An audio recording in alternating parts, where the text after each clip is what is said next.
gentlemen, may I have your attention please? Note the following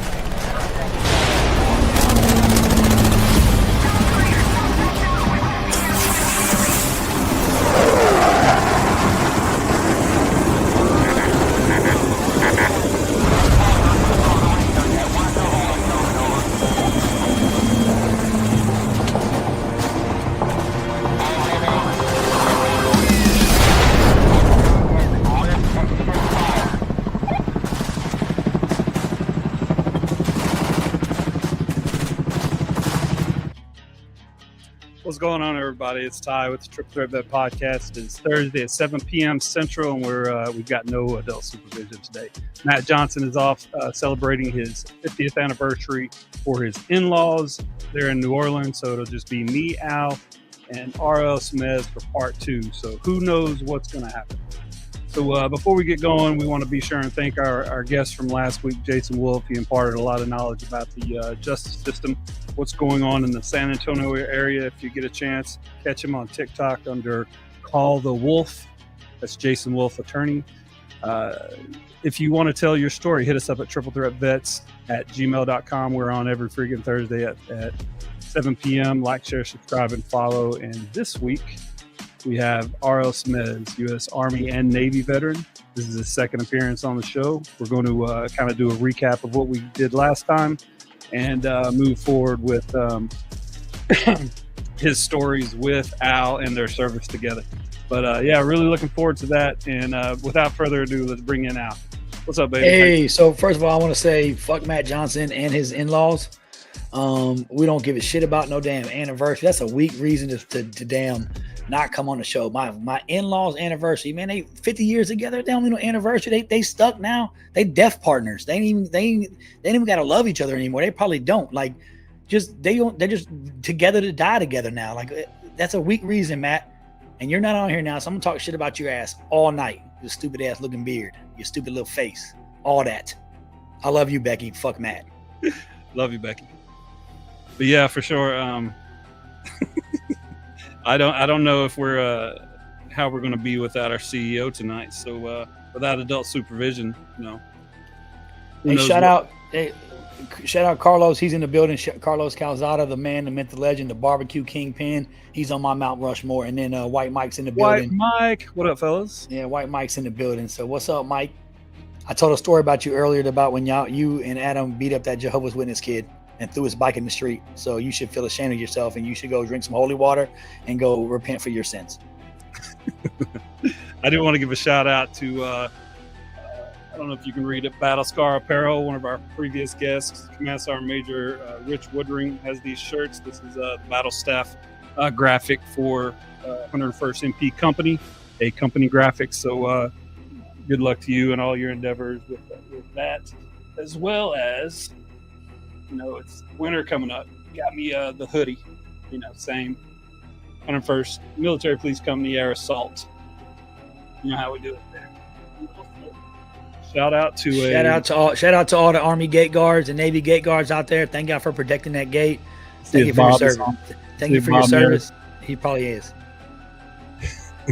And also a big shout out to one of our former guests, Rich Martell, who sent me this Army football jersey, and condolences to his family. His wife of 32 years recently passed. So you're in our thoughts and prayers. Yeah, for sure. Rick, and love you, First Sergeant Martell. Yeah, man. Yeah, lots of stuff to get out of the way there. But I didn't know you were going to do a bit of a rant, so I went ahead and played your music. Let's go.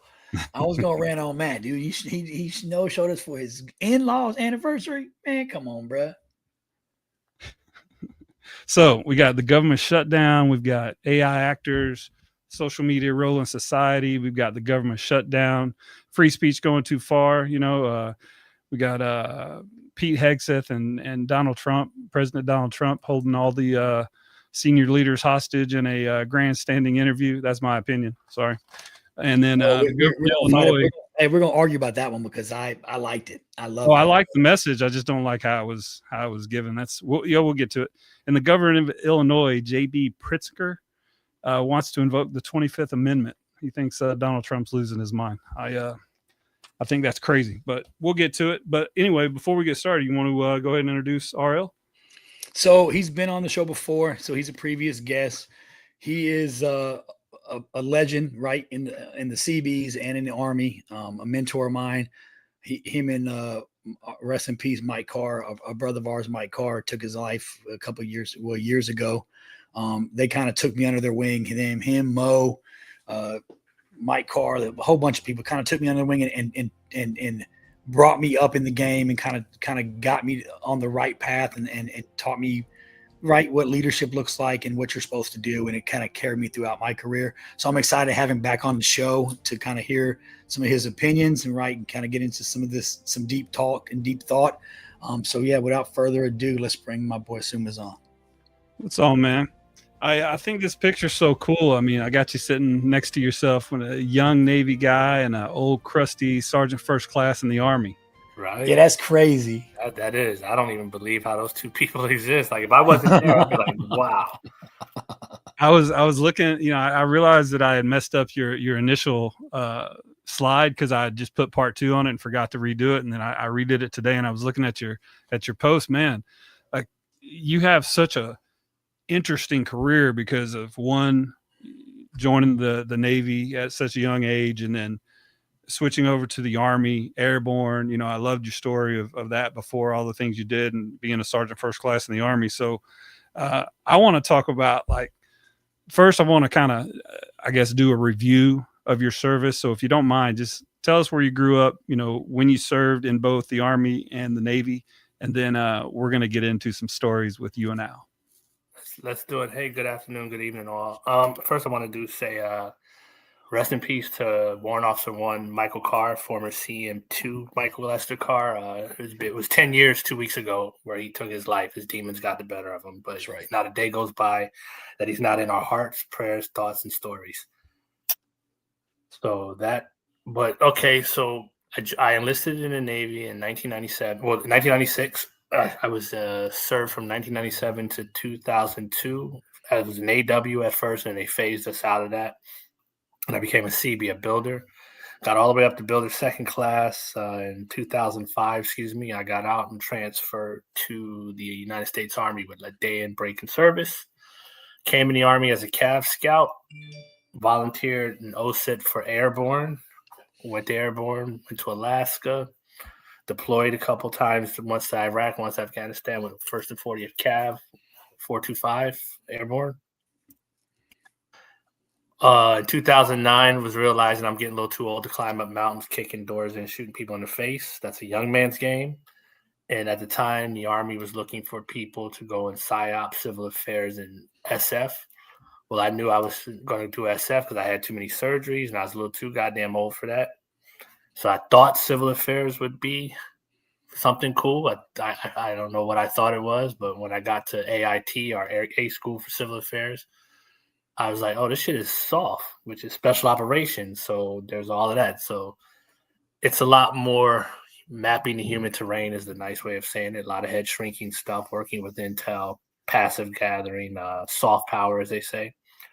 A lot of people think civil affairs is about soccer balls and hugs. And I'll just say this. The United States government has never given a soccer ball to any group of people because we thought that was a noble thing to do. There's always been a reason why this group got a soccer ball and that group didn't. That's right. Right. That's right. So let that be what it is for whatever you want it to be, right? I got to do some really cool shit with civil affairs. I was deployed to SOTA Southeast in 2011, 2012. Special Operations Task Force Southeast in Afghanistan, and we were with a couple East Coast-based Navy spec war teams. You can let that be what that's going to be. And we supported them out there, and it was actually pretty fun. We were definitely cowboys running around in quads, four-wheelers, and beards. Then I went to Senegal, Mauritania, Nigeria, Niger, and a couple other countries in Africa in 2013, 14, and 15. That was even more fun because whereas Afghanistan was still kind of like a centralized chain of command, you had like you had a chain of command and a command structure. And the embassy, in Africa, I worked at the embassy, and I was we called ourselves the SOFLI, our Special Operations Forces Liaison Element. Where normally you have an 03, 04, and an E78. But there were a couple of times, Manning being what it was, I had no officer ahead of me, so I kind of worked right. I worked through the DAT, the defense attaché, or the Office of Security Operations, through SOCAF and under AFRICOM. So my chain of command was 3 time zones ahead and 7,000 miles, 10-hour flight away. So we got to do some really cool shit. Ironically, I did more CB shit as a sergeant first class in the Army with P&E and planning projects than I ever did as a BU-2 on a project. I had a couple friends who were in 22nd Naval Construction Regiment Forward in Naples. So anytime a project bid came for something to do in Africa, like a DFT or what are they called? Al, help me out. What are they? DFTs? Now you those things. Yes. Those things, right? Yeah. I would always call a buddy of mine who was in Naples and say, "Hey, listen, I got this project down here. Help me write this up in such a way that when the RFF goes out or the request for forces goes out, somebody in CEC will see this and know this is a great CB project." So I'd like to think we got some CB, some work to do some pier repairs in Senegal, as well as some things in Djibouti and some other cool kid shit in North Kenya. We'll leave it at that. Well, if you do want to catch the previous episode, he was on about 5 weeks ago. So we'll be sure and link that to this one, so you can go back and check that out. But this week we are going to wax poetic about a myriad of subjects. But the first I want to hear is let's just hear some stories from you two. Like, what are some stories that y'all had serving together? Bro, I mean, a lot of our stories are going to just be revolving around we would have. The CBs were fun. Like, outside of work, like, CBs are they're roughnecks. Like, they really are. Like, I mean, we would be at house parties playing dominoes and playing spades. And we mentioned Mike Carr earlier in the show. Like, that dude was he was kind of like the glue, right? That held a lot of people together. Like, he was just a good brother. Like, he took care of people. But I mean, I had to go back into Rolodex, but for the most part, man, we just had a good time. Like, when we were off work, man, we were off work, and we did, whether it was intramural sports or damn basketball pickup games to me getting my ass beat and reneging in damn spades because I couldn't play spades in my life. And I think RL might have taught me how to play tunk. Him or Mike, somebody taught me how to play damn tunk. I was like, man, this is like prison shit. He was like, yeah, that's right. Like, but I mean, it was just a good time. Like, it's been a long, long, long time. But just the camaraderie and the family and just, I mean, it was like they brought me in. I came in young, like they were all second, third classes when I came into the battalion. And they just kind of took me under their wing. Like, I talk about Mo all the time because I played sports with Mo. Like, this dude was a real athlete. And I really wasn't. No, he wasn't. Yeah, I mean, he was pretty easy. The dude be sitting in his living room on lunch break lifting dumbbells for no reason. Like, what are you doing, bro? Like, but just the camaraderie and just the friendship that we had across the board. Because I was in Alpha Company. So I was on the mechanic side of the house for my first 2 years, and I went to they called it CERT. So I don't even know if they have that shit anymore, but I went through their reconnaissance program. So that was pretty cool. I got to go through like some recon schools and some different type of programs, some like different FEXs and different stuff. So I went CERT. I was the NMCB3's first CERT team. Were you on that CERT team when we were with Lieutenant Linus and we did the bridge across yes. the Colorado River? Yes. We all got in trouble. Yes. Where'd you get from? So Lieutenant Linus, wasn't he the one that was in the Army at first? Wasn't he he was like in Black Hawk Down? Like, that was him, He's right? part of the reason why I came in the Army. I'm gonna back it up. So the CERT thing was like this. I think it was 2001 was that year, right? We came back from CB deployment. engineering reconnaissance teams. Yeah. And they started this thing, and it was supposed to be like a unit of CBs that was kind of forward deployed with the Marine Engineering Company or Marine Infantry Unit. And they would do a lot of like engineering recon assets to support follow-on forces. Yeah, and they switched it over from CERT to CERT/TMT, which is Tactical Movement Team. So essentially, the idea behind it was if SUMEZ and his team found high value target downrange. Instead of pulling them out of the field to remove a target, the CB unit could go in and distract a target. They could do combo security. There was it was the brainchild of this guy named Admiral Kubik, which every CB hates because this dude got a bunch of people killed in Iraq, essentially. Oh, I remember that. So so he got like a reserve battalion took one of the largest losses in the histories of the CBs. And he essentially built this he wanted CBs to have their own special operations unit within the CBs. And he came because we had AirDet originally. You remember AirDet? Like AirDet was like the original like first in, last out unit for the CBs, and then they switched into CERT and TNT, and now it's called something totally different. But I did that after I came into battalion after about 2 years because I was a horrible mechanic. But I was back to my previous statement. I was an Alpha Company guy, so I was with operators, equipment operators, and mechanics. And RL was with the BU side. He was with like the builders and the CEs and like the electricians. Like they did they were actual CVs. They did real shit. Like we just kind of hung out in the shop, talk shit, and fix a bunch of broken shit essentially. And I was fucking horrible at it. So when they were like, we think you would be great for this CERT program. We want to, you go through this little selection, take a little PST. We'll pick you up. You could do it. I jumped at the chance, like to get the fuck out of the shop. Cause I was like the worst mechanic in the CBs ever. I was good at all the hoorah CB shit, like shining my boots and ironing my uniform. And like I did that shit, but the other shit, like turning a wrench. Hey, some of those fucking corn-fed white boys in the CBs, that's what they did. They ate and slept bolts and nuts, and that's what they did. I just wasn't on that page. I think that's how I got picked for CERT too, coming out of Bahrain. Yep. I always had like when it's time to go to the field for FEX, I didn't mind shooting. I didn't mind going to all like the infantry style schools, like forward observer. And I remember that mission where we had to go down and build that bridge across the Colorado River. At the time of the year, I think it had like snowed a hell of a lot. Yeah, it was crazy. So the Colorado River was epic level flooding. It was like 20 feet above normal. So it had like white water rapids and all that. And because CBs don't have access to like the bridge boats, we had to go down there. So we got to drive like the bridging boats with the Marines.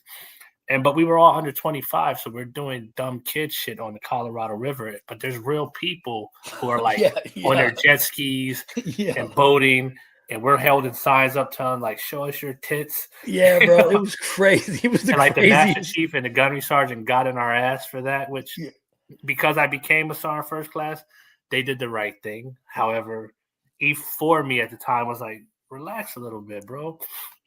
Like most field exercises. One thing the military got good after going to war for 20 years is somewhere around 2008-9, we started having the proper equipment to go into bad locations. Right. In 2001, like something happened and we were like black on water and it's 112 degrees outside. So they had to do like a tactical pause, but we're in the middle of the desert. So we can't just leave. So pretty much all operations shut down. Because Colorado River was running rapids, it was like, it was 20 feet above normal. And it was cold. It was freezing because it was melted ice. Hello? Yeah, we got you. Okay. Yeah, you're good. Right. You're good. And but we're in the field. They told us tactical pause. So what we wind up doing is I remember stripping down to like we call them Ranger panties in the Army. That's right. Yeah. The Marines call them the silkies. We were down to and of course, let's say you need a large silky. Mine were medium. Like your silkies always got to be got them mediums. They got to be one size under what you probably should wear, right? You fucking right. So, and of course, at the time, I'm 23. I'm like 6'2", 185, but there's no fat on me. So I'm just like, tink, tink, tink. So we soap up. We're diving in the water, diving off the bridge, and we're just a bunch of kids playing with Army and Marine or playing with Marine Corps equipment, doing reckless shit. Reckless as fuck. I mean, reckless. We had people it was crazy because we're like, this is like in Colorado. Like this ain't like some random and fob somewhere. And because nobody had ever built a floating pontoon bridge since like General Patton, that skill died. So we were all reading the manuals on how to put a floating pontoon bridge across the river. So it actually did some great training, but just everything that went into the exercise, like let's say 2 days, we actually put the bridge across the river, right? Yeah. So yay. But the week we were out there was better than any bridge we could have ever. Oh, dude. Because greatest of course, time ever. Marines being like CBs, one or two of them went and took a vehicle into town and came back with like steaks and burgers. So we built a fire out there like 2 a.m. when you're supposed to be on fire guard, but you're grilling. Some of the civilians saw us, so they were like left beer on the side of the bank and then drove off. So just a lot of shit that once I made rank, I realized we're not supposed to do. Yeah. Once you start for me, yeah. I got Mafia. I got another story with Al, right? We were doing part-time security in either 2001 or 2002, whatever it was, we were doing part-time security. And at the time, just to show you how long ago it was like they were paying $10 an hour. Yeah, that was big money to us. Big fucking money. And remember, the last minimum wage job I had ever had was like $4.15 in like 95. So $10 an hour, $10 an hour. I was like, you motherfuckers gonna watch how you talk to me, right? But after a while, I used to do security around this hospital and this apartment complex, and they were like, the rules of the apartment complex: nobody could be in the pool or the jacuzzi after noon. No drugs, nothing. A whole lot of shit that I don't care about, right? And plus, I'm not even a cop with a gun. I'm a cop with a radio. What am I going to do to tell some people who are paying their rent they can't be in the pool after 11 o'clock?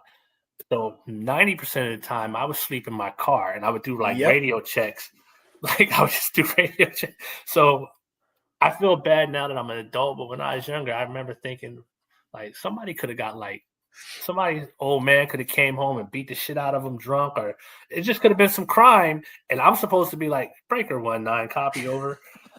And my dumb ass is asleep in my car, or I had a girl that I was seeing at the time, and she comes over in the car, and we're making out in the car. Hey.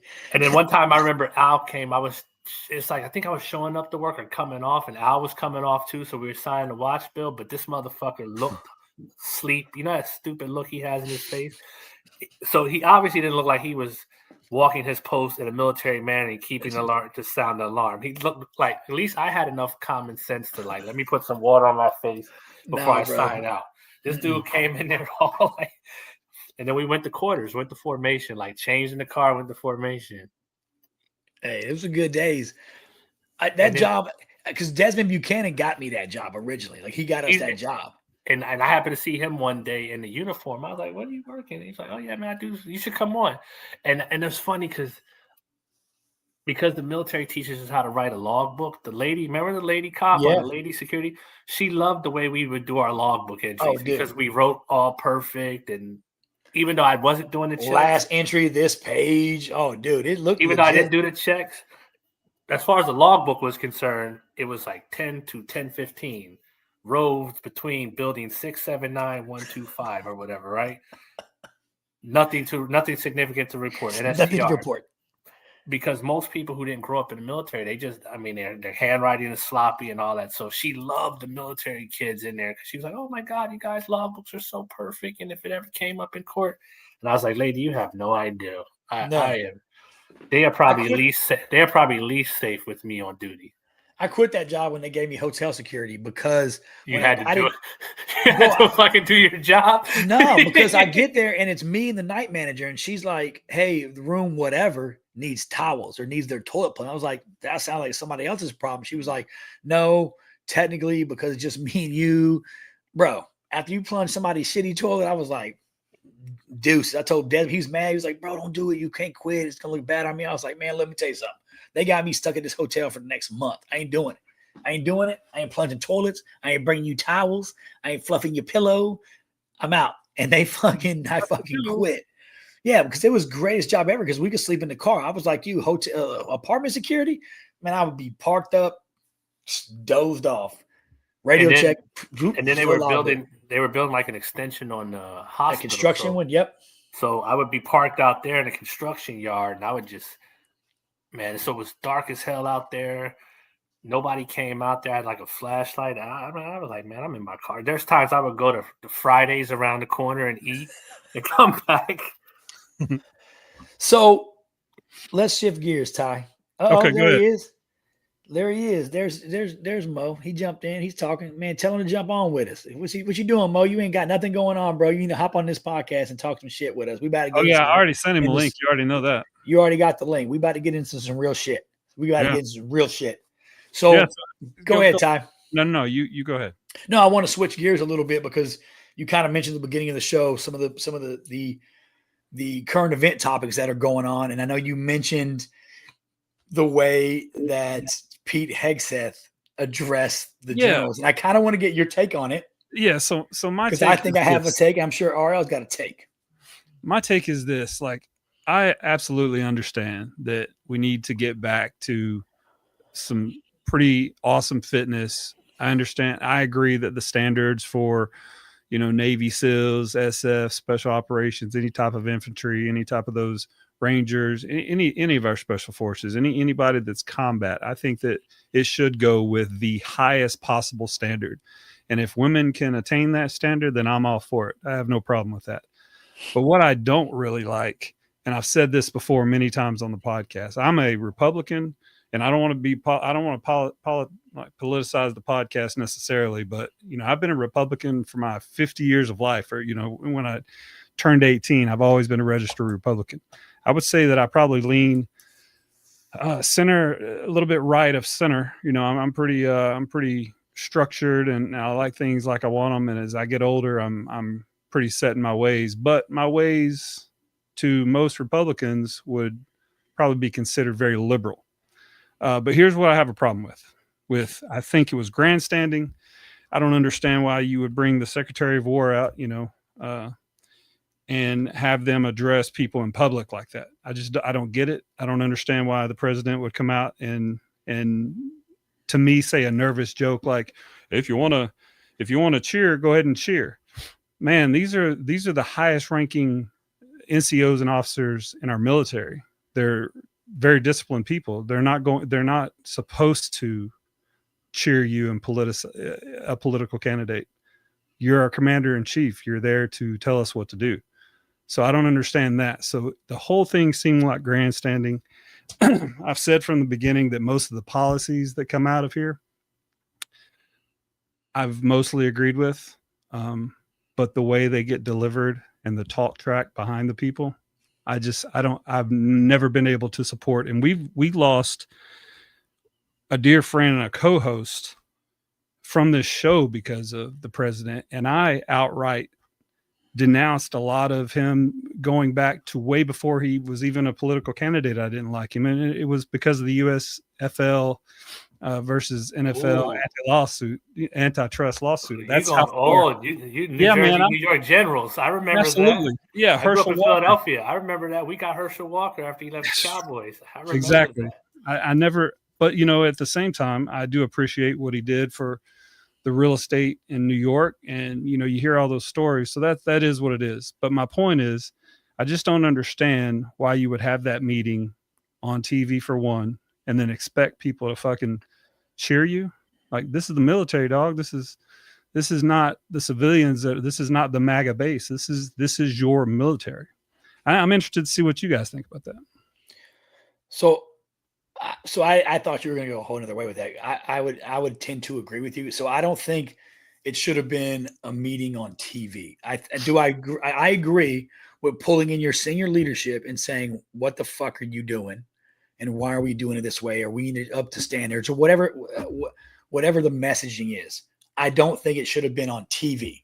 I think it should, because I do believe that meeting needed it. People are on Facebook and social media, which we'll get into that in a little bit, of talking about, it should have been an email. Emails can be misinterpreted. Text message can be misinterpreted, but face to face, what the fuck somebody's trying to say. But I don't agree with being on TV. Like, I don't think it should be publicized to say, look at me, look what I'm doing. But do I believe that message needed to be put out, and what the messaging was? Do I agree with? Absolutely. I think the standard has laxed in the military. And I'm not that far removed from retirement, but the standard and the PT and the standard in general, like, we up the fucking body fat percentage. We've done all this shit. Like, and people argue with me all week this week. The military is training to fight wars. We are a war fighting machine. We are not there. We give you recruiters lie. I was a recruiter. They're fucking liars. Like, oh, you're joined because you can get college. What they should tell you is you're joining to fight wars eventually, or possibly, right? We're a war fighting machine. We need to train like we need to practice like we play. Perfect practice equals perfect play. We need to be ready for any conflict, and we can't have a bunch of fat fucking bodies running around. I get it. But I agree with the way it was presented in public. No, because you praise in public and you reprimand in private. That's how I was always taught. That's the what I live by. If I want to praise you, I'm gonna praise you in public. But if I want to rip your ass, I'm gonna do it in private. So I don't agree with it being televised, but I agree with every word that was said and how it was and why it was done. That's just mine. So let me offer some differences, I guess, on that. So I didn't watch it. I'm a little ignorant. I caught whatever the parts that I'm supposed to be angry about. So whatever showed up on my social media feed, that's the extent of what I know about it. I got the footnotes about what was discussed. So I had a conversation with a person, and they were like, "How do I feel about that?" I said, "Well, the Secretary of Defense, Secretary of War, through the authorities invested in his office from the Commander in Chief, is allowed to call his generals back to have a conversation with him. So." Whatever the conversation is, it is what it is, right? He didn't act out of the authorities of the office, right? Right. I have an issue about so I was a CB in the Navy, and at the time CBs were the only Navy unit besides like Spec War and a couple other maybe cool kids that actually PT'd. And then I went into the Army as combat arms, and we PT'd every day. And then I went to special operations, and even though we didn't PT as an organized unit, it was still incumbent and expected that you PT. So my fitness journey in military is like I still go to the gym at 4 a.m. now that I've been retired since 2018, right? Are we that out of shape in the military as a whole? Like, because that would be my question too. Like, what is the numbers? Give me some statistics, right? Yes, I remember we unfortunately in the Army kicked a Samoan kid out who was 6'5", 6'6", and he was like 280. And this kid, I mean, he's goddamn Samoan. He's not supposed to be skinny. No, but because the Army body fat manual comes from a time in 1955 when average soldier was 5'7", 155 pounds. We're basing that. And it was a white guy, so we're basing the body standards off of somebody's body field that doesn't even apply to the Samoan kid. And the Samoan kid was an ox. He was infantry. You couldn't put too much equipment on him, right? But the Army said in 2010 or 2009, you're fat and you got to go. So for me, right, I don't really understand if we're that fat. But then the next question I had asked, okay, you brought up something about what the military is. Unless we're going to bring back a draft, right? We got to understand that the military has to recruit from the same population that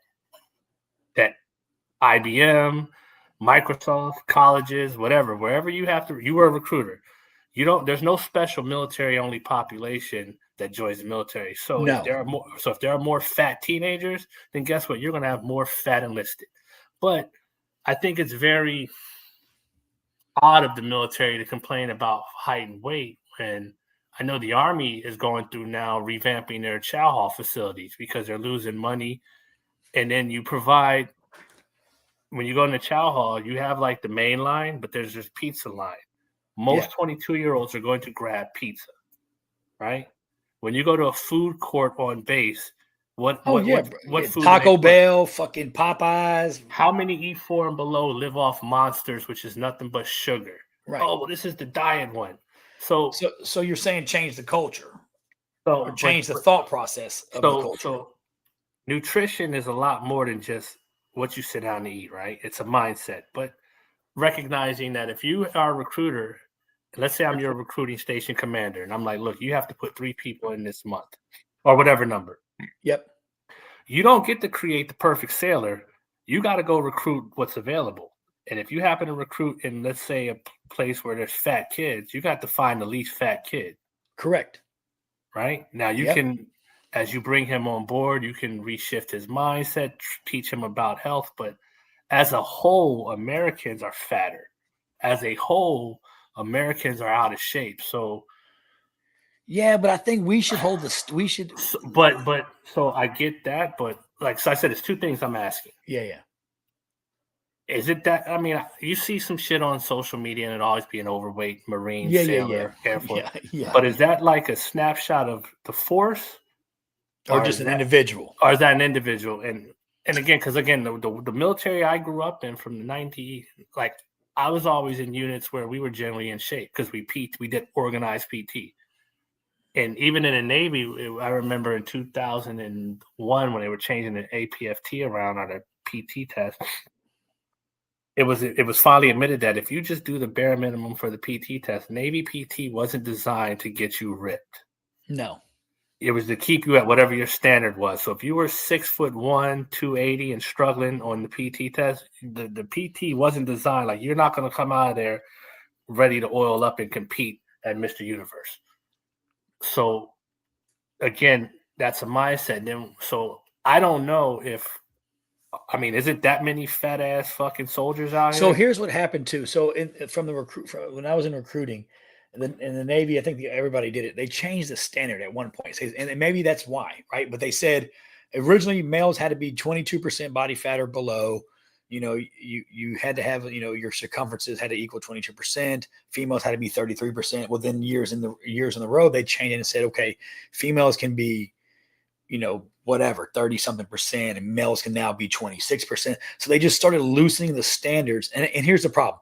It's all political to me. Like you're losing numbers. You don't have the numbers of people joining because the population is fatter and heavier, right? They're less healthy. So we're, instead of us holding the line and saying we'll hold the standard, we just relaxed them to accommodate for the people that we're recruiting. I got an HRC question for you then, like a human resource command. And I remember I said once I made like E7 and I had to write white papers and talk about policy and numbers and humans. When you're like a dude, an E5 in the military, you can have this very, in my opinion, this simple mindset that I want all fucking gym dudes, gym bros to join the military. Right. When I'm in charge of HRC, let's just say, I think they said something was like, for every one person that leaves the military, you got to bring 3 back, right? Pretty much, yeah. If one person retires this year, I have to bring 3 people. I don't have the luxury. If it's fat ass Americans out here, right, then I got to pick the fattest. So if the issue is fat Americans, right, then why do we treat school nutrition like an afterthought? Right. Why do we treat the fast forward? But once they join, though, once you join, like think about like the Naval Academy, Air Force Academy. Those linemen are huge. Once they become service members, men and women, they got to get back. They have to get within standards. So I think you hold everybody to a standard. But let's talk about that, because here in DC, you can see the Marines that do body bearing. The motherfuckers aren't in standards. You cannot lift a casket over you. Like you can't be 6 like these. Right. You can't be 5'7", 180 pounds and put a casket over your head. Right. And we used to say this in the Army. We used to say, the motherfucker that's going to run their 2 miles in under 13 minutes isn't the same motherfucker that's going to bench press their body weight. No. So what do you want, right? Where's the line? If you want us all to run like Rangers and run 5-minute miles, then understand we're all going to be 6'1", 155 pounds. But do you want me to tote this 240 Bravo all over the place and 200 pounds of ammo? What do you want? And if that's the case, then why the fuck did we kick out that Samoan soldier who was 6'5", 280? Yeah, it's a very fine line. I agree. I think it's a very, very finite line between holding standards and. But I also think the word standards is one of those things we use, right? Because it sounds good, and we don't really do the like. It's like they didn't meet standards. Okay, well, what is the standard? Right. And what does it really reflect? Like you were a recruiter. There was a time if you had ADHD, you couldn't join, right? There's a time that if you had asthma and flat feet, you couldn't join it. Yet I did 22 fucking years. Bro, I watched my son join at 17 years old on mental health medication with like traffic issues, but currently on mental health medication. They were like, we don't give a fuck about that. Like, all I'm saying that to say is that somewhere in HRC commands, they don't have the luxury of saying, we don't want this person, we don't want that person. Remember, we'll talk about tattoos. When I came in the military, everybody could have tattoos. Then there was this period between 2004 where you couldn't, right? Yeah. Marines couldn't have anything bigger than you. Like it was like rules. You couldn't. You had to cover with your palm. But then somewhere in 2015, they're like, "Oh shit, we've been fighting this war for so fucking long. 1 out of every 3 Americans got tattoos on their forearms. Like now, you see officers with fucking full sleeves. Yeah, I love it. It wasn't a problem for me. It doesn't bother me. But Doesn't bother me. What about somebody older might say? So I'll switch gears on you, RL. What about the beards? Right. So I had a shaving profile. I had a permanent shaving profile in the Navy. Get the fuck out of my Navy. Get out my Navy, bro. you scumbag. That's my problem because the last I had a. I don't really think that though, right? No, he's just saying. He's just okay. No, he's a scumbag. He's not. No, we have a standard. I led people. I did well on my PT. I was the CFL. I did all these things, but I did have a shaving profile. So I was never the cool kind of black that I could get the shaving profile. I tried. I was that cool white dude with the shaving profile, bro. So I was taught by a corpsman to say I used to shave like with a lady razor, and I was shaved down. Yeah, but I also didn't have to shave until I was like in my 30s. So like, yeah. I was like fresh. It wasn't until I went to Afghanistan and got to wear a beard. I didn't even know I could grow a full beard because when I came in, I was fresh faced. So what do you feel about that though? What he made? It's not an issue for me, but again, if the administration or the Secretary of Defense War says he doesn't want beards only for special kids, then no beard. That was my point. My point is people are upset, but here's the thing. I think though, whoever. I do understand though that because my hair grows out and in where your hair grows out. Yeah. Shaving on black people who have certain grade of hair it is. So if you're going to put them all out, put them all out with it. But you're going to have the military that looks like what you want it to look like. So if you don't want the dark greens in there because they can't have a beard, cool. Right. 5 years from now, the service will look like what you want it to look like. What it did back in 1955. Hey. Maybe. But do you I think that'll be one of those things that in 3 to 4 years it'll not even based off of like new administrations coming. I think because unless we're going to do a draft, people aren't joining. So eventually, whether you like, that's the cool thing about society. Society, like the military exists here, society exists here. They kind of push at each other, but the military isn't precluded from having to pick from society as well. Correct. So eventually, you're going to have to find that happy like. Does a beard make you combat ineffective? I know in the Civil War we used to have these sweet ass beards. So that's my question. Do you think?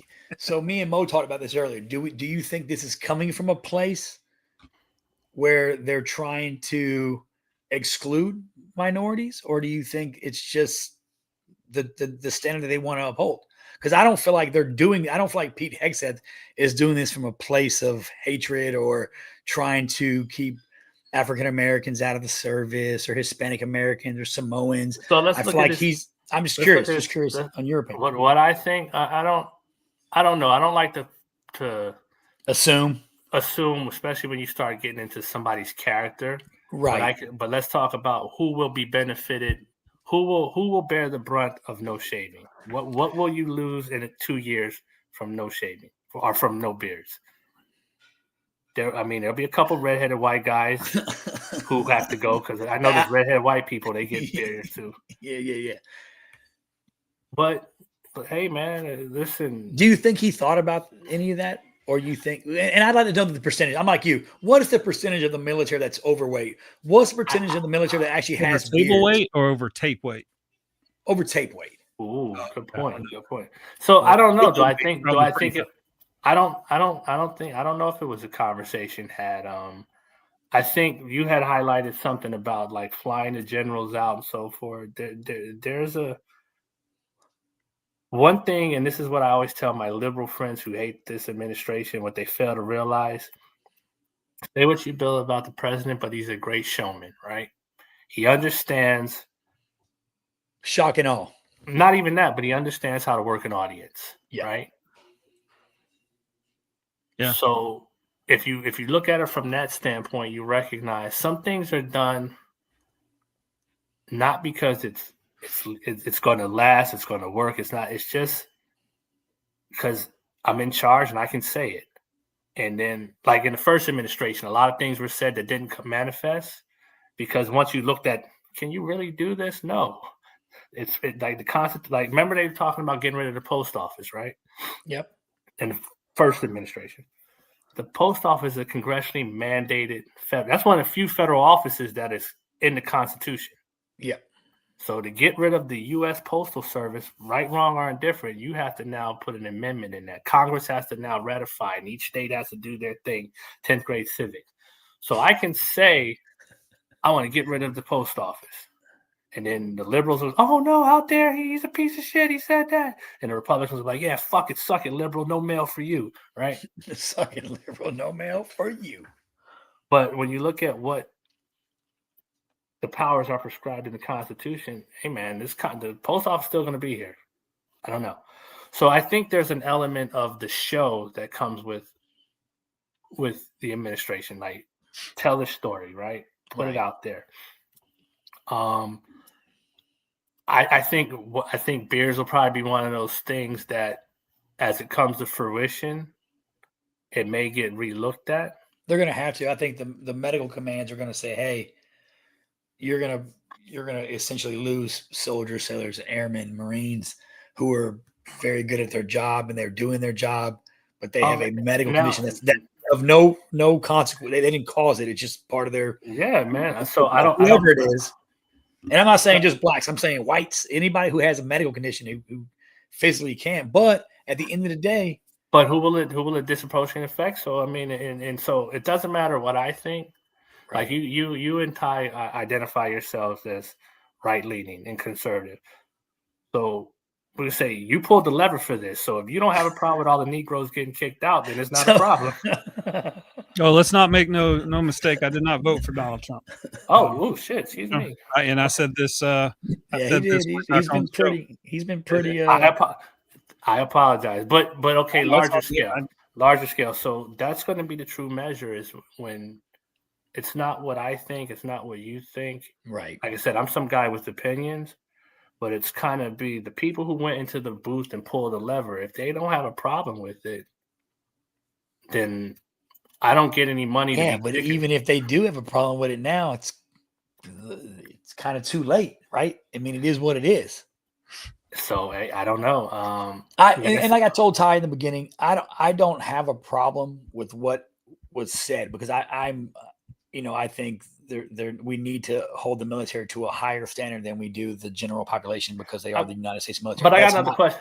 I got another question for you, right? Since we're talking, and the role of women in combat, right?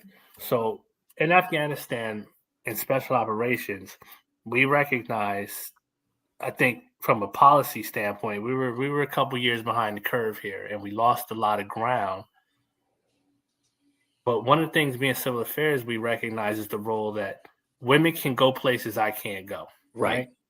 You as a white, I can go places you as a white guy can't go. That's why that's why they sent me to language school to learn French, and I spent time in North and West Africa. Correct. So to recognize that there are skill sets that people possess because of their gender, their race, or their socioeconomic background, or just whatever. And you actually, like, the battlefield isn't just World War II style, white on white in Germany fighting over fascism in the West, right? Like, for example, I didn't realize there were that many foreign soldiers till I went civil affairs, and I met a lot of kids who were like Nigerian and from Senegal, and I was like, wow. Or we had a couple kids who were like first generation American who spoke Mandarin. Yeah. You will never, like, none of us can go to language school and learn to speak Mandarin because there's certain tonals that you just have to grow up in a Mandarin speaking house. So I don't speak good English, bro. I speak broken. Hey, I couldn't learn good English. You know what I'm saying? We had soldiers in civil affairs in PSYOP who were first generation Cambodian or first generation American, but their parents were Cambodian or their parents were Mandarin speaking Chinese. You will send Private Way to goddamn Beijing in a conflict because you and I are going to stand out on that battlefield. Yeah, you're going to know me. You're going to see me coming. So is there room in all of this conversation when we talk about what a standard is to recognize a 6'1" white guy in shape can fight a war in Europe all day? Yeah. Send him Well, somewhere. And that's a great that's a really great perspective because I didn't take anything that was said like they were trying to. Because one of the soft truths is humans are more important than hardware. Yes. Yeah. Agree. So I wonder if the message would have been delivered a different way. For one, we wouldn't be talking about it because we never would have seen what happened or heard about it.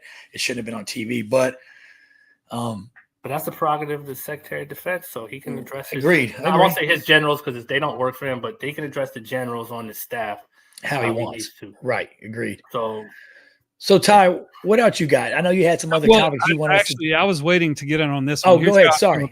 So no, it's all good. So with women in combat, like my first signal officer, her name was Cynthia Cooper, a second lieutenant, as a matter of fact. And I remember, she was an excellent signal officer. I think we deployed to Kosovo together when 9/11 had happened.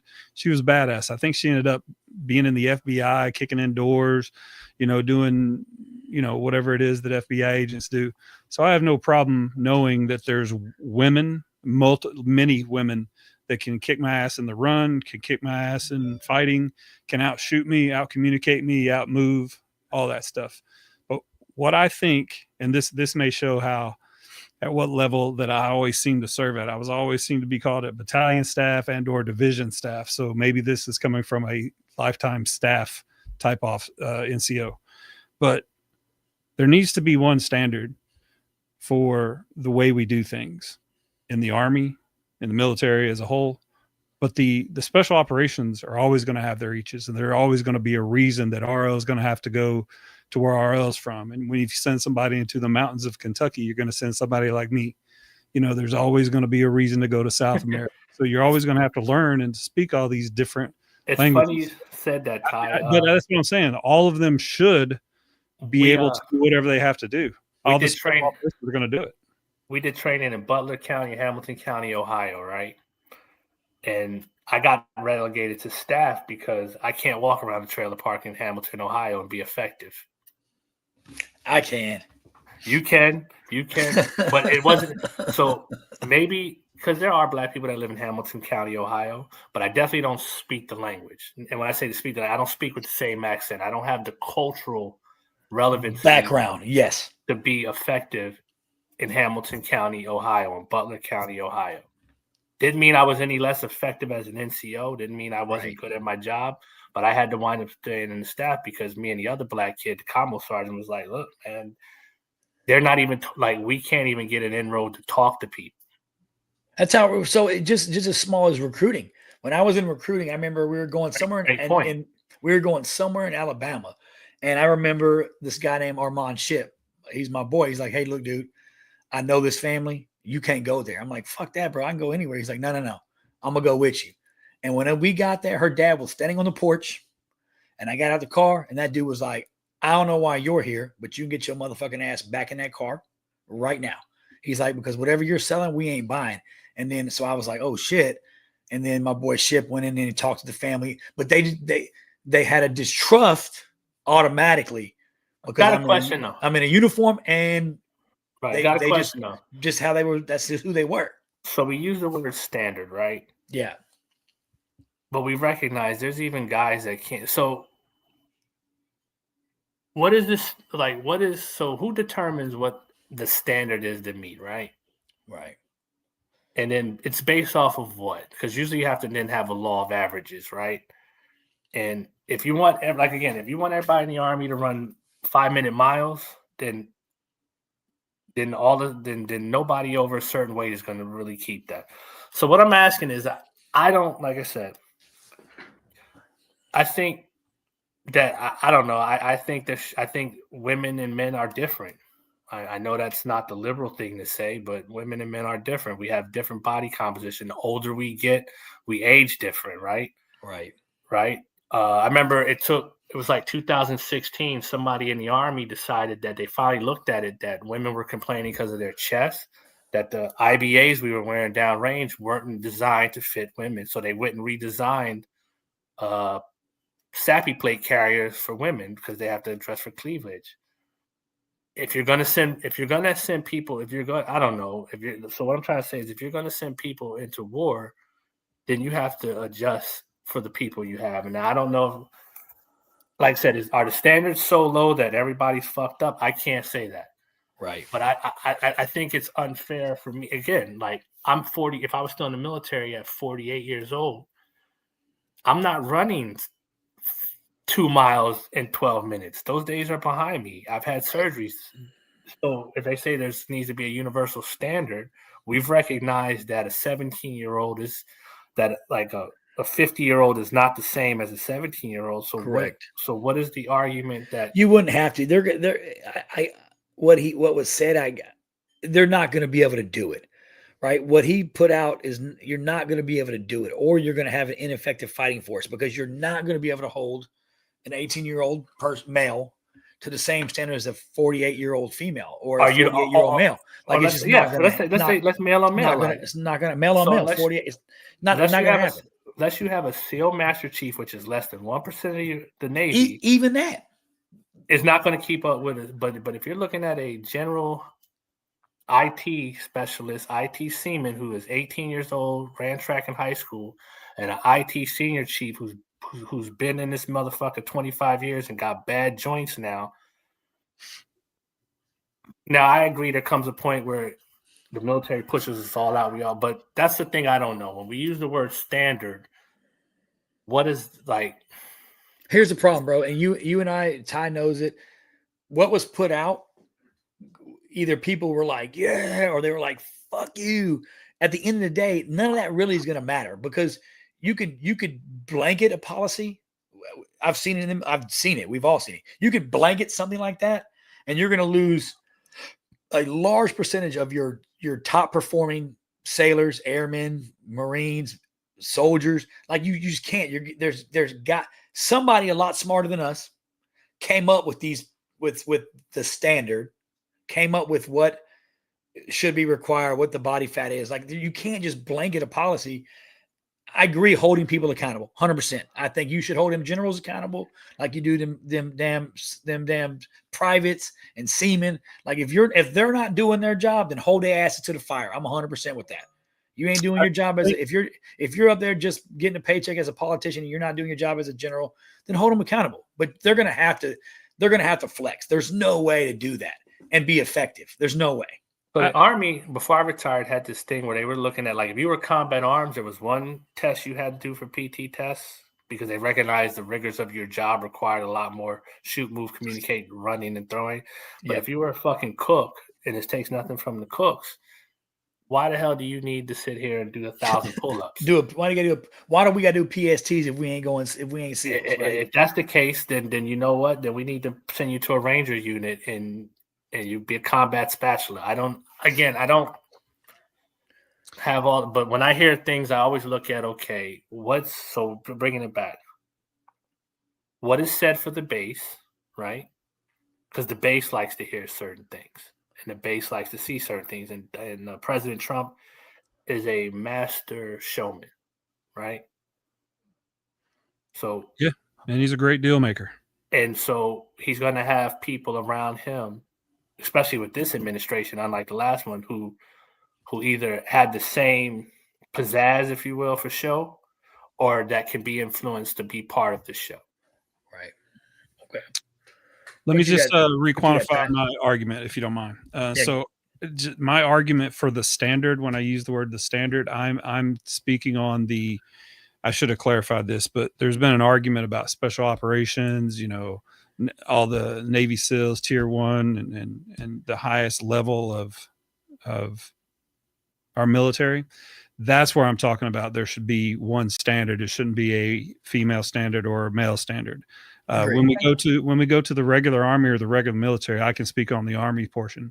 At some point, the timeline splintered, but whatever the standards were when I were in, they were very, very fair. As a matter of fact, they may have been a little too lax. I was always a 6'1", almost 6'2", 275-pound dude.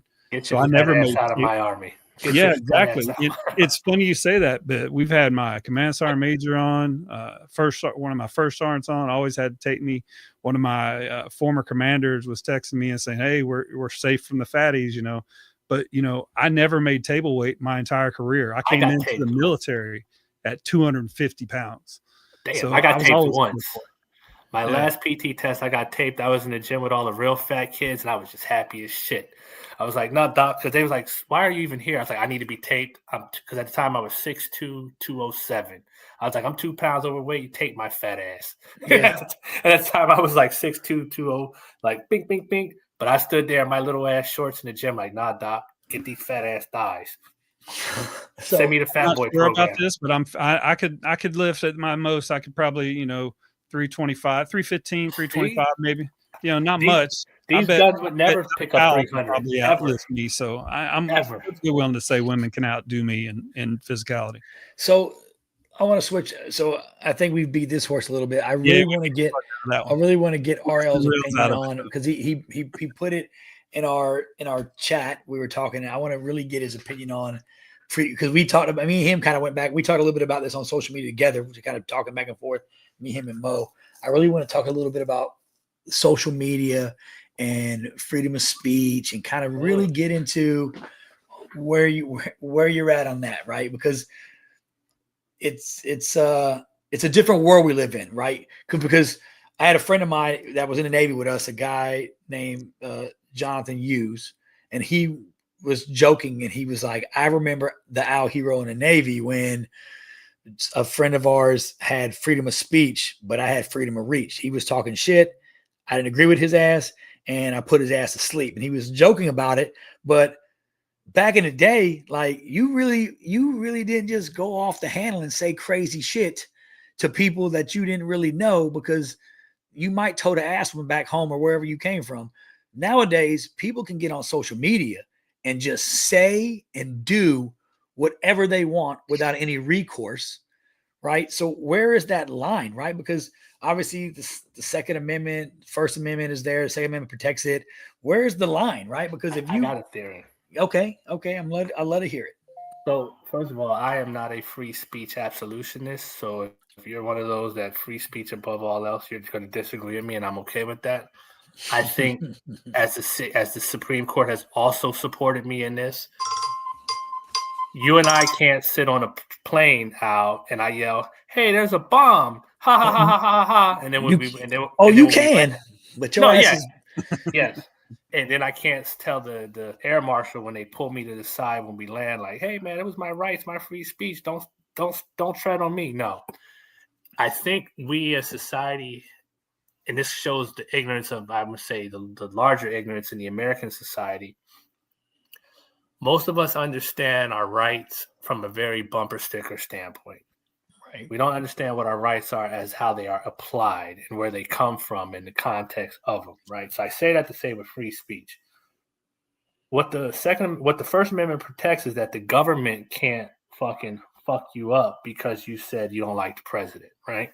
Yeah, if you want to say fuck whoever, fuck Trump, fuck Biden, you can say whatever you want. You can't go to prison for it here. But what it doesn't protect is that, like, I remember maybe 4 or 5 years ago, a lot of Republican-leaning people or conservative-leaning people were pissed off. I guess either Facebook or Twitter was banning speech or suspending profiles. Again, my argument to that was that we all signed a user agreement. Whether we read it or not isn't the issue, but we all accepted the user agreement. So because none of us own the platform, if Zuckerberg or Elon Musk say they don't like what you said, then get the fuck off their platform, right?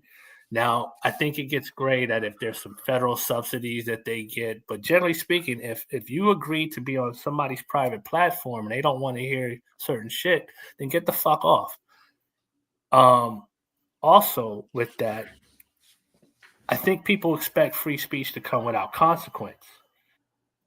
Whether I agree with the speech or not isn't the issue, but if you, and I think you're going to start to see as you have the rise of social media, companies are going to start to make employees sign like I guess, clauses that say, hey, like if I'm a company, right? All right, let's say I work for your company, Al, and I say some ignorant shit online, and it brings you negative publicity. You can fire me because right. Now that's not a violation of my free speech. A violation of my free speech is if the government charged me for that. Correct. But you, as a business owner, says, hey, listen, we don't agree with what you said, and it's not a good look for my company. And as an employee of my company, there's an expectation that you handle yourself or you don't say anything to bring discredit upon this company, right? Does it get dicey? Fuck yeah, it gets dicey. But again, remember, I'm not a free speech absolution or a free speech purist. Yes. I grew up in a house where talking reckless got you knocked in the mouth. And then I grew up in a world where if you were talking shit about somebody and they didn't like what you said, you might get your ass beat. You might get your ass beat. Me learning at this age that there's an appropriate time and place to say shit isn't in my opinion you're not stepping on my rights as an American. There's a time and there's an appropriate time and a fucking place, or as you say, read the room. Like I remember telling soldiers sometimes, hey man, take the temperature of the room, dude. Sometimes just shut the fuck up, right? Right. No. I think, and I don't. I would love to get Ty's opinion, but me and you're on the same exact page. Like I don't consider myself a First Amendment absolutionist. Like this is period. You can say and do whatever you want, because let me tell you something. If you walk up on me tomorrow and you talk shit to my daughter, you're probably getting fucked up. Right. Yeah. That's just that it's your right to say whatever you want. But there's a consequence. And I will go before a judge. And I will stand on it. Yeah. Hey, Your Honor, you have a job to do. I had a job to do. So I'll see y'all in 30. Yeah. But I think it's gotten, and I hate to do. Go ahead. Sorry. Let me say, I'm sorry. So this fucked up thing, and I think in 10 to 15 years, we're going to look back at 95 through 2010, the way we look back at smoking now when it comes to the internet. We're going to be like, why the fuck did we let kids have access to this shit? Mm-hmm. I think, and this is me, the fucked up thing about society or internet is that we get to create these social bubbles. So I believe we weren't supposed to socialize among the different networks that we do, right? Humans, for a greater part of human history, you probably dealt with people 2 echelons above you and 1 echelon below you. And that was your social world. So all your ethics, morals, culture, customs, way you speak, the food you ate, who you prayed to, came from that group. So it was 2 up and 1 down, right? Mm-hmm. And you existed in that place. So with the exception of a few of y'all, you didn't really deal with the world over there. So your world looked a certain way. In this social media world, we have access to all these other different tribes, right? And it's scary for a lot of us. So what we wind up doing is fucking our algorithm up so where we only see the things we like. So we only hate the people that we hate and we only see the things we like. And companies market that to us. Like if you are red hat wearing MAGA, everything you see is going to talk about the evil, socialist, Marxist, libtard, trans, what other agenda word we throw in there, right? Whatever. Yeah. Right? And every time you look out your window, you're going to see dudes in dresses and pink hair, right? Right. Because the world you have created for yourself predicates that. And if you're on the opposite side of that spectrum, everywhere you see, you're going to see racist, rebel flag, conservatives, red hats who hate immigrants, and ICE, right? Because the world you live in supports that narrative. Right. But that's the power of social media. And like I said, I think in 2035, we're going to look back and be like, yo, we should look at fucking social media like we look at sugar cereals and cigarettes 25 years ago. Like we should have never been eating Pop-Tarts in 1983. Right. No, you make that's that. You're spot on. I don't even have Like I agree with you so much. I'm like I ain't got shit to even say. We used Like, to sit in cars. We used to sit in the cars where you'd be 6 years old and walk into school and smell like cigarettes. Smell like a damn ashtray because every adult in the car smoked a cigarette with the windows up. We would never do that now. To the fact, like, if you still have relatives that smoke, I've told people, like, hey, when my kids are around, take that shit outside. Yeah, take that shit. Don't go into my front yard, though. Right. Yeah, right. So I think we're going to hit a point where we realize, because it's too much. Yeah. It's just way too much. And then there's no filters like the internet. Like, I was on Twitter from like 2000 to 2022, and I had to get off of it because that motherfucker was just too lawless. Yeah. And then when you realize 80% of the people on there aren't even people, it's a fucking AI chat bot. It's a fucking bot. It's a bot. It's Skynet learning human interaction patterns. So you're out there spitting your fucking college thesis about what's wrong with the world and how to save the world, and it's a fucking robot that's just pumping you, fucking with you. Or it's a 12-year-old who really doesn't care why you think that. They're just fucking with you because they know they're pissing you off. Like, I'm from a generation, like, when I first got on social media, you pissed me off. I wanted to know where you live. MySpace. Remember MySpace, bro? That's what it was. MySpace. I would be in your inbox like, oh, you feel so, dude, tell me where to meet you. That's how you feel. Like younger me was like, oh, stand on what you said. Yeah. I want the smoke. I'm ready for it. But so, like I said, I think as society, there's a lot of good that can happen with the internet. Don't get me wrong. And it opens the world up to so much, like, instant access. But I don't know if we were supposed to have instant access. Like, when we were younger, if we not cheated in school, let's say you tried to half-ass a report in high school, right? You spent so much effort trying to bullshit this assignment, you still fucked around and learned something. Yeah. Because you had to go to the card catalog. You had to read a motherfucking Encyclopedia Britannica. You had to fucking read some shit. Timeline books. Yeah, exactly. These kids put some shit in Google and fucking Chat GPT. And whatever their algorithm has already told them through other searches, that's the version they're going to get. And these fucking media companies know that. You know what's even scarier, though, bro? Is the amount of people, and like grown people now, who get their news. Like, they get their end all be all of what's going on in the world. Like, and I'll use my kids, for example. Like, my son. Oh, Dad, like, this is what's really going on. I'm like, where the fuck did you hear that at? Like, I'm like, I watch the fucking news. Like, I read what do you? And he's like, oh, social, on Twitter, on TikTok. This is what's going on in the world. I'm thinking it's scary that people really, and we talk about on this show all the time, me and Ty and Matt, we're like, you know, what news sources, we ask each other, like, what news sources do you watch? Because I want to make sure I'm getting a good dose of everything. I don't want to just get my shit from fucking Fox or from fucking CNN, but like, there's people who get all they get their news from. Like, just 2 weeks ago, Jesus was coming back, bro. We was in a rapture. Like, what the fuck are we doing? Like, you get your news from social media. Somebody says people are selling their cars and fucking selling their belongings because, like, the world's ending tomorrow. I was like, what the fuck is? But I mean, it's scary where we're headed, or the direction, or currently where we're in. Not even where we're headed, just where we're at. But human beings, I think, if you study like you were a recruiter, so you learned how to do marketing and sales. Yep. Human beings are some of the most easiest creatures to sell to, because we are very we're based in our emotions, right? We're emotionally driven. So, you know why they make you test drive a car? You know why? The only reason they make you, because they want you to smell it. They want you to get behind the wheel. It's all emotions.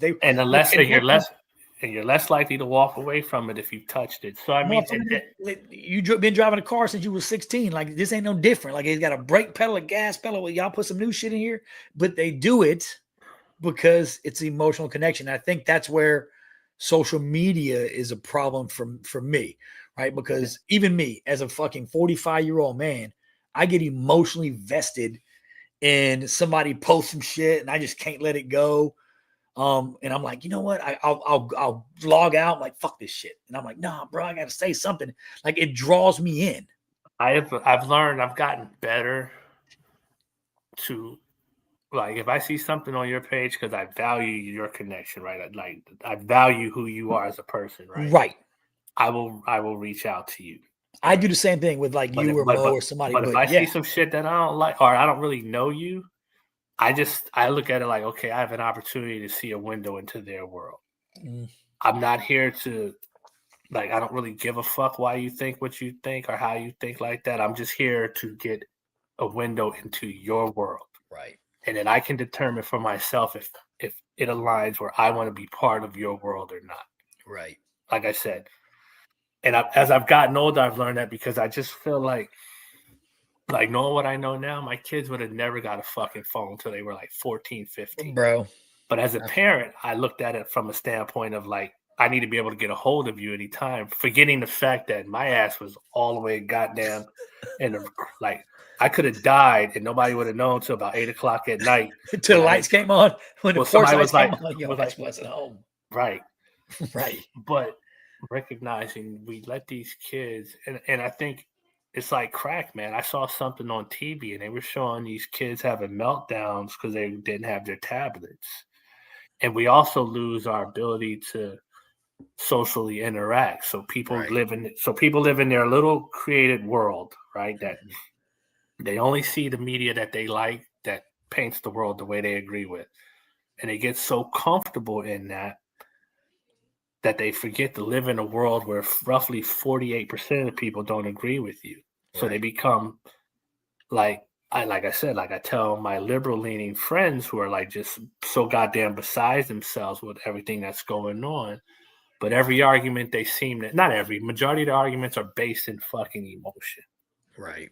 So I say, first of all, understand the man got the job elected. So your issue isn't with him per se.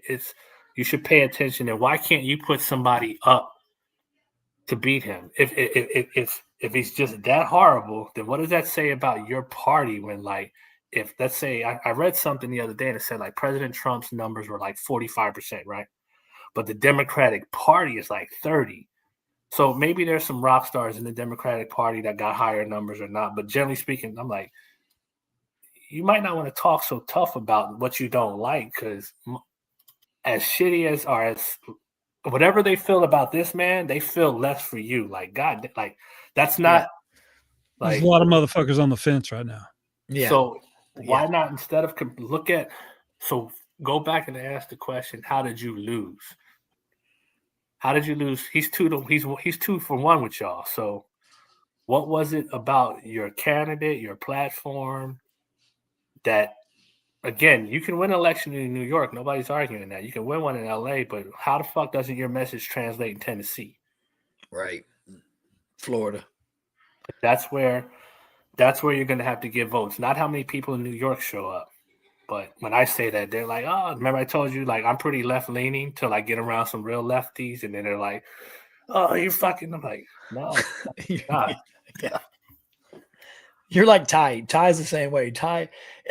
Me and Ty talk. I'm like, I look at Ty. I'm like, this boy, you seem like you might be more left, and he's very Ty. You're very center to me. What makes me less? I feel like RL just said it a minute ago. There's people that feel like the Earth's getting ready to, just explode. People just think everything about everything, and I feel like I'm looking over a waterfall, and all these people are just overreacting because all of this stuff is political posturing, and it's a game. When it comes right down to it, just like you said, the next election that we have in 2028, they're going to have to figure out who's going to win this part of the demographic, and then what other person we're going to put on the ticket to win this part of the demographic. Man, so there's a delta left over for the Republicans. They got to figure out, but the Democrats have like a large portion of their base that's like, we're fucking up everywhere right now. I don't know who I'm going to vote for. And so there's a lot of people that are going to be like, how do I get that Tennessee vote? How do I get that Utah vote? That California? George Carlin said it's a big club and you ain't in it. Exactly. And I tell people, I say, I don't care how you feel about Biden, Harris, Obama, Trump, Bush, any of them. If you walk down the street and your level today, right now, and you wasn't connected to something that could benefit them, they would never speak to you. They would never acknowledge you.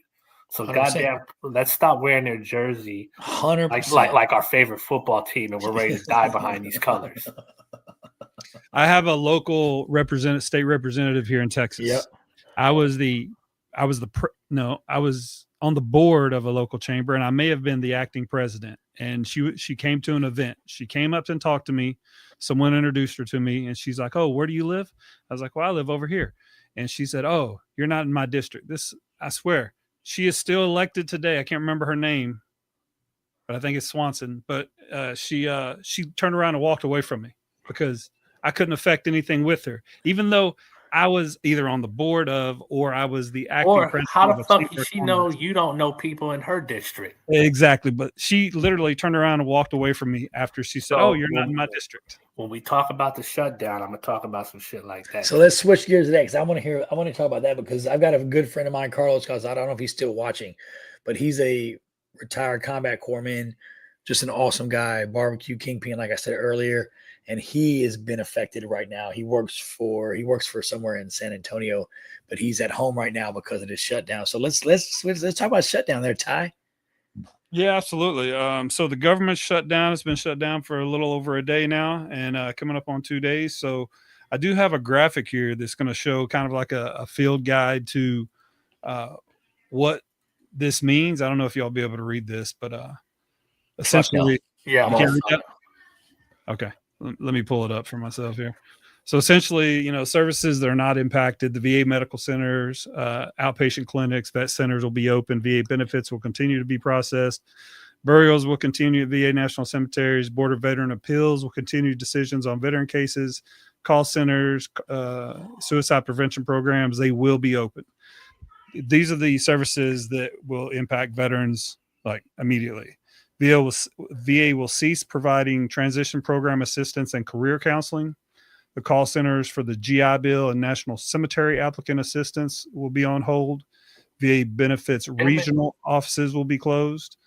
Public affairs and outreach to veterans will cease, including social media, vet resources, emails, and responses to press inquiries. No ground maintenance or placement of permanent headstones at VA cemeteries. Applications for pre-need burial at VA cemeteries will not be processed, and no printing of presidential memorial certificates. No outreach to state, county, tribal, municipal, faith-based, and community-based partners by VA Central.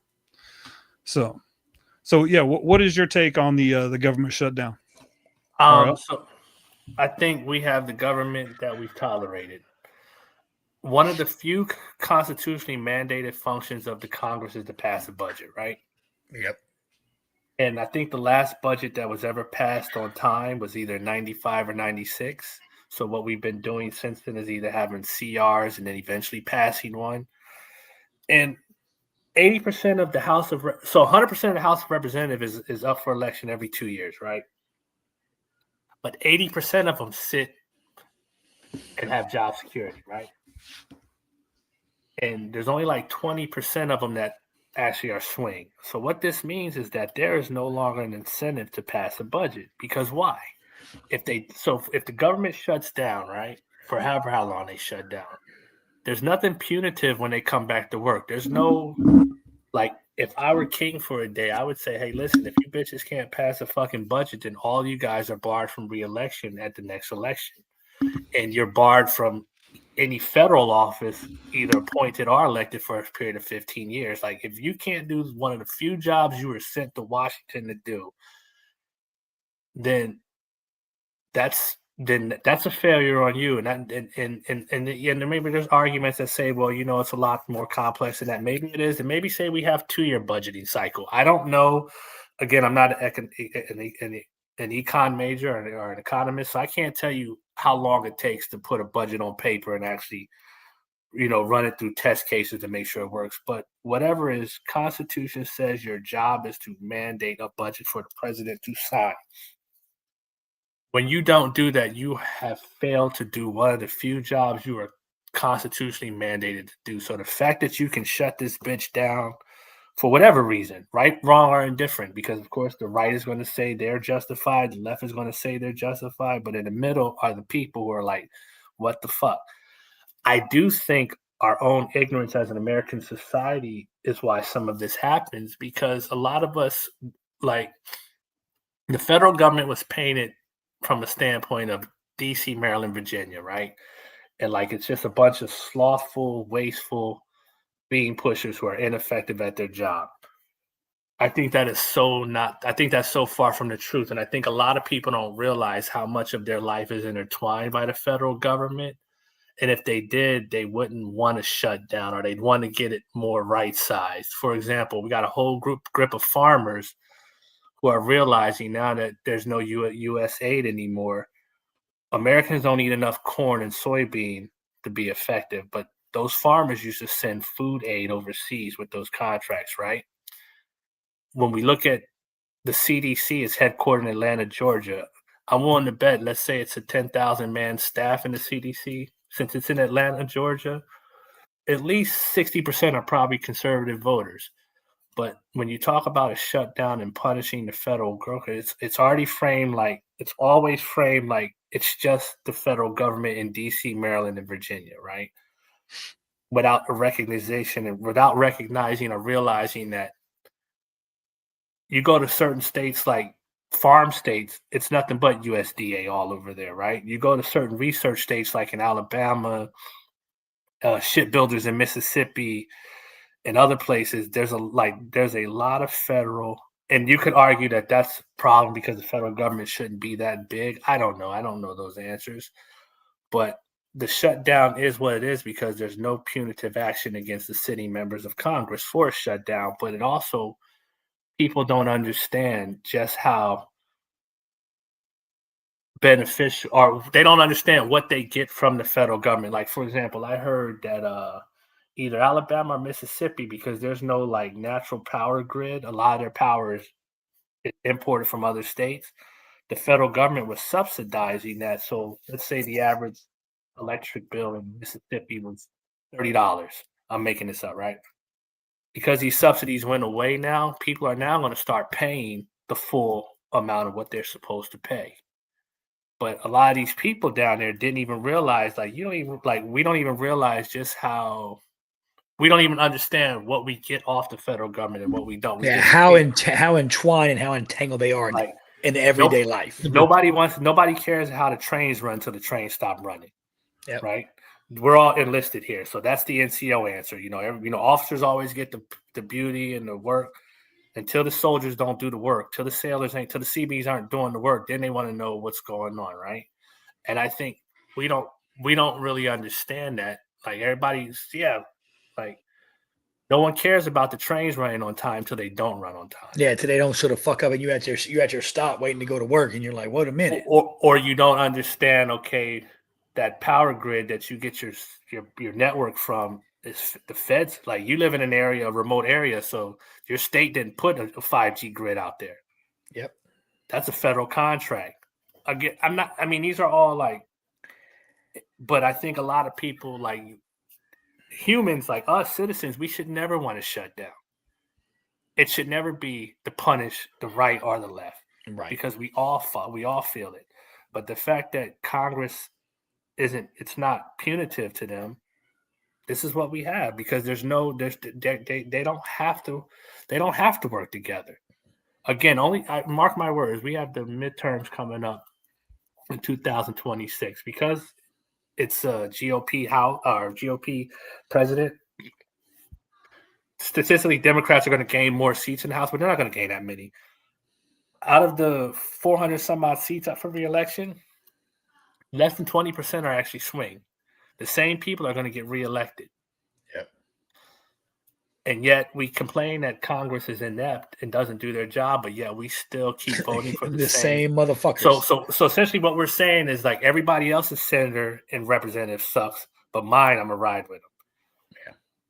Yeah. Ago, I voted for the Republican candidate, and I voted for him again in 2022, and he lost in 20 and 22, and I've been following him on Twitter and social media.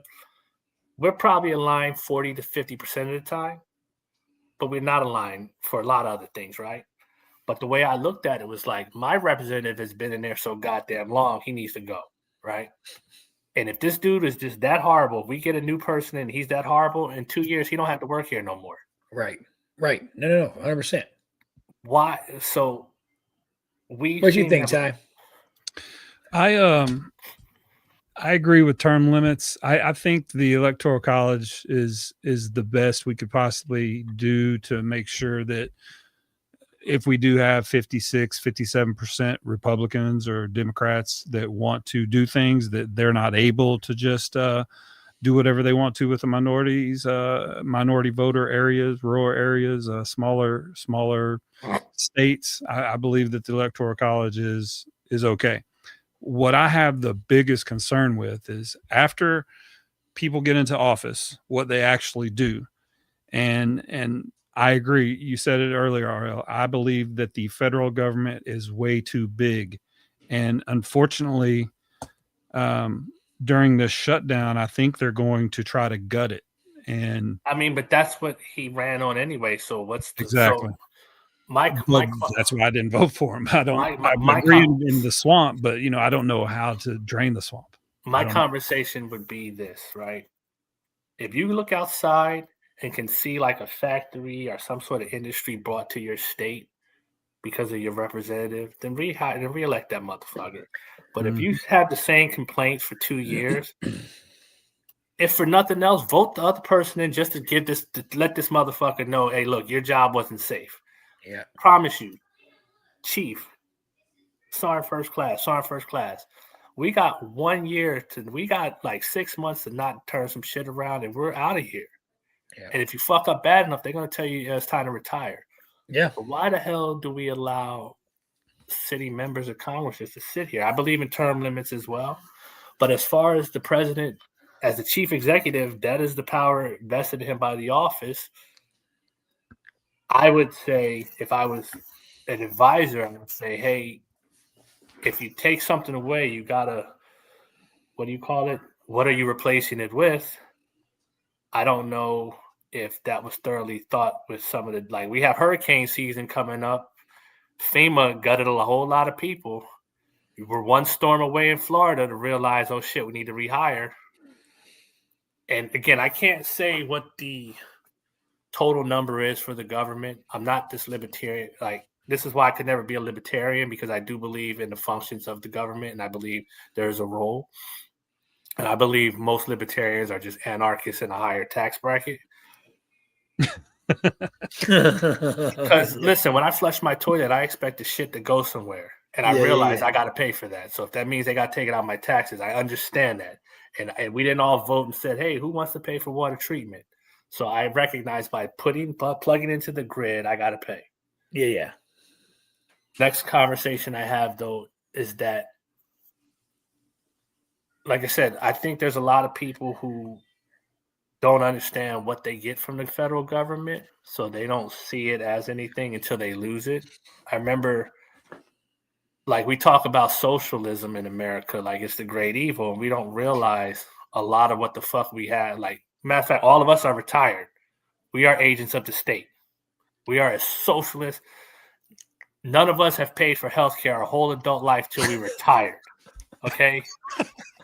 We are the empire. We are not the fucking rebel alliance. We are the goddamn empire. We are stormtroopers now. Okay, now we can sit back in our world and talk about how, but we fought the rebel scum. So let's tell the truth. But one more thing, and then I'll pass the mic. I think we forget. So in 1992, Bill Clinton got elected, right, as president. Bill Clinton was a 2-time Democrat governor from Arkansas. He might have been a Democrat, but he definitely wasn't progressive. So what the theory is that by him getting elected, the Republicans in office had to go further right, because a Southern Democrat got elected. He really wasn't all that liberal. So by him pulling the Democratic Party to the right, the GOP had to go further right, because if you go into any other country outside of America, our left really isn't that damn left. When you go overseas and see what left really looks like, they have full socialized everything. We argue about the thought of raising minimum wage to $15 an hour, yet that's $32,000 a year. Nowhere can you live on $32,000 a year. No. So that's just one food for thought. I think the election of Bill Clinton pulled the Democratic Party so far to the right that it made the GOP go further right. So now what we have is two camps arguing. And so the progressives are probably what is the true spirit of what the left would be in anywhere else. But the run-of-the-mill Democrat Party is really not left. Only in America is it left. Yeah, I would agree. Yeah, and then the fact that the Democrats that came after Bill Clinton had to distance themselves, so they had to go even further left. So there became a bigger divide. So I think such a huge divide. Come back to the center. Let's stop being fucking crazy just to get our political agenda passed. Hey, social media means we don't have to, and there's no money in compromise. Like, listen, if we can shut this bitch down and nobody loses their job, that tells you there's no incentive. Like, if let's say I'm the most liberal representative and you're the most conservative representative, I don't have to agree with you, and we don't have to pass if I'm the minority party, I don't have to pass a fucking budget because nothing's going to happen because nothing. Eventually, this is going to go so long that either the Republicans are going to have to concede to the Democrats on whatever point they want, or the Democrats are going to have to concede to the Republicans because when, let's say, 700,000 federal workers don't get a paycheck for 1 month and now they default on their mortgage. If you don't pay your mortgage, it's a you problem. But if 200 yous don't pay their mortgage, it's a bank problem. And if 200 banks can't pay their mortgages, it's a Federal Reserve problem. Correct. Yeah. I hear you. There's no doubt there. I totally 100% agree with you there. And I appreciate you sharing all that. I know we got off on a tangent. I love a tangent. I do want to make sure that we hit everything here. But before we go, I do want to talk. What do you mentioned about how social media has kind of had to roll in society. And I wanted to get more back to, I had an AI question, and then I still got a First Amendment Puerto Rico thing that I want to talk to you about. What do you think about AI actors and name, image and likeness for, Hollywood actors? They're all up in arms over this AI movies and AI actors and putting real actors out of work. Do you think this is just something that's just trivial as fuck and we need to not worry about it? Or do you think this is something that could literally infringe upon people's jobs? I think we're all going to be out of a job soon enough, unless you are a coder that can actually fix a machine. Andrew Yang 3 years ago was talking about universal basic income, and he was laughed off the stage as a bleeding heart socialist. With technology advances, eventually no one's going to have a job. I think what's scary about AI actors is that the AI is getting so good that somebody can make an AI picture of a Democrat or a Republican saying the most horriblest shit, and the most ignorant of us won't even do fucking research to figure out if this was true, and they're going to run half cocked off of that. Yep. I think we should all be scared of this. I think if I was Congress, I think we should be looking at ways to hey, no, listen, we need to put rules that you cannot do AI that's going to mimic, there should be anti-human laws. If this is a real person somewhere with a likeness, AI can't replicate that. But also I think we should, because again, in the name of science and in the name of science, we're going to learn a lot of cool shit, right? Like dexterity? Yes, but as you get further into it, this shit is going to move faster than we can keep up with. No doubt. And eventually we're going to build ourselves out of a job. Yep. Because let's face it, if I ran a business in a capitalist economy, my job is to maximize my profits and minimize my overhead. Labor is my overhead. So if I can get a robot to do this shit, I don't care what Build Back Better looks like or Big Beautiful Bill. I'm not paying workers if I don't have to. Right. Unless you federally mandate me that I have to pay workers, if I can get a software to do it, that's going to be my workforce. That's crazy. So there's one thing I want to talk about. I forgot it now. I wrote down First Amendment. What did I want to say about First Amendment? I don't remember, but I think you were, Yeah, you were talking about something earlier on social media, and we didn't. Let me just tell the audience, we didn't plan any of these discussions. We just decided we were gonna, since Matt Johnson wasn't here and we didn't have any adult supervision, we just gonna wax poetic about some We're stuff. gonna do what the fuck we want to do. Exactly. Freestyle, When dad's gone, when the CEO's gone, we're just gonna do what we want to. We're showing our ass. Sorry, Matt. Exactly. Sorry, Matt. But you said here's what I was gonna ask. So we grew up. I was born in 1975. I didn't have the internet. I think the internet was invented in 1966. I didn't have the internet in my house until I think I was in college when we had internet in my house. So 1995.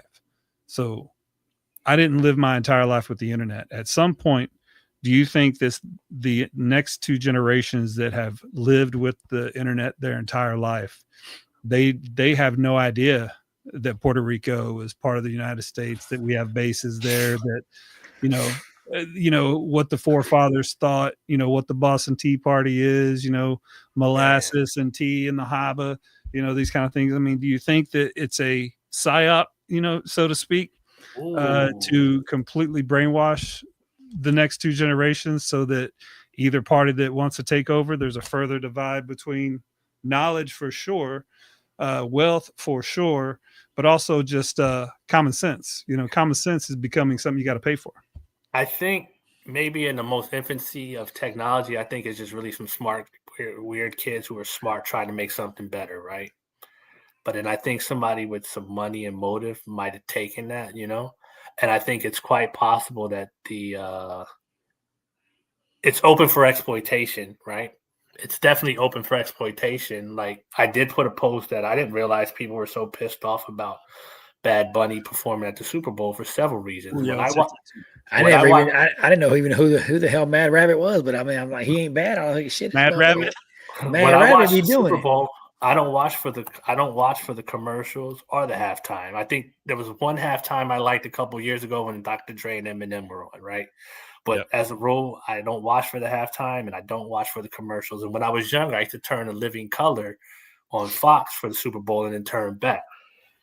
I did that a couple times. But it was amazing to me that people didn't even realize, like, hey man, whether you like Spanish or not, it doesn't matter. But Puerto Ricans, as it stands today, are by birth American citizens. Bro, we got military recruiting stations in fucking Puerto Rico.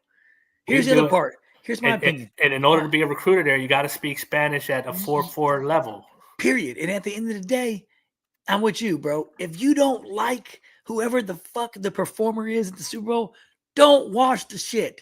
I'll be more pissed off if it's a team that I don't want to see there than. Here's my point. I'm tired of seeing old people going to fucking fillet me over this one. I don't want to see the motherfucking Rolling Stones 250-year-old asses up there, decrepit Dolly Parton's fucking 90,000-year-old ass.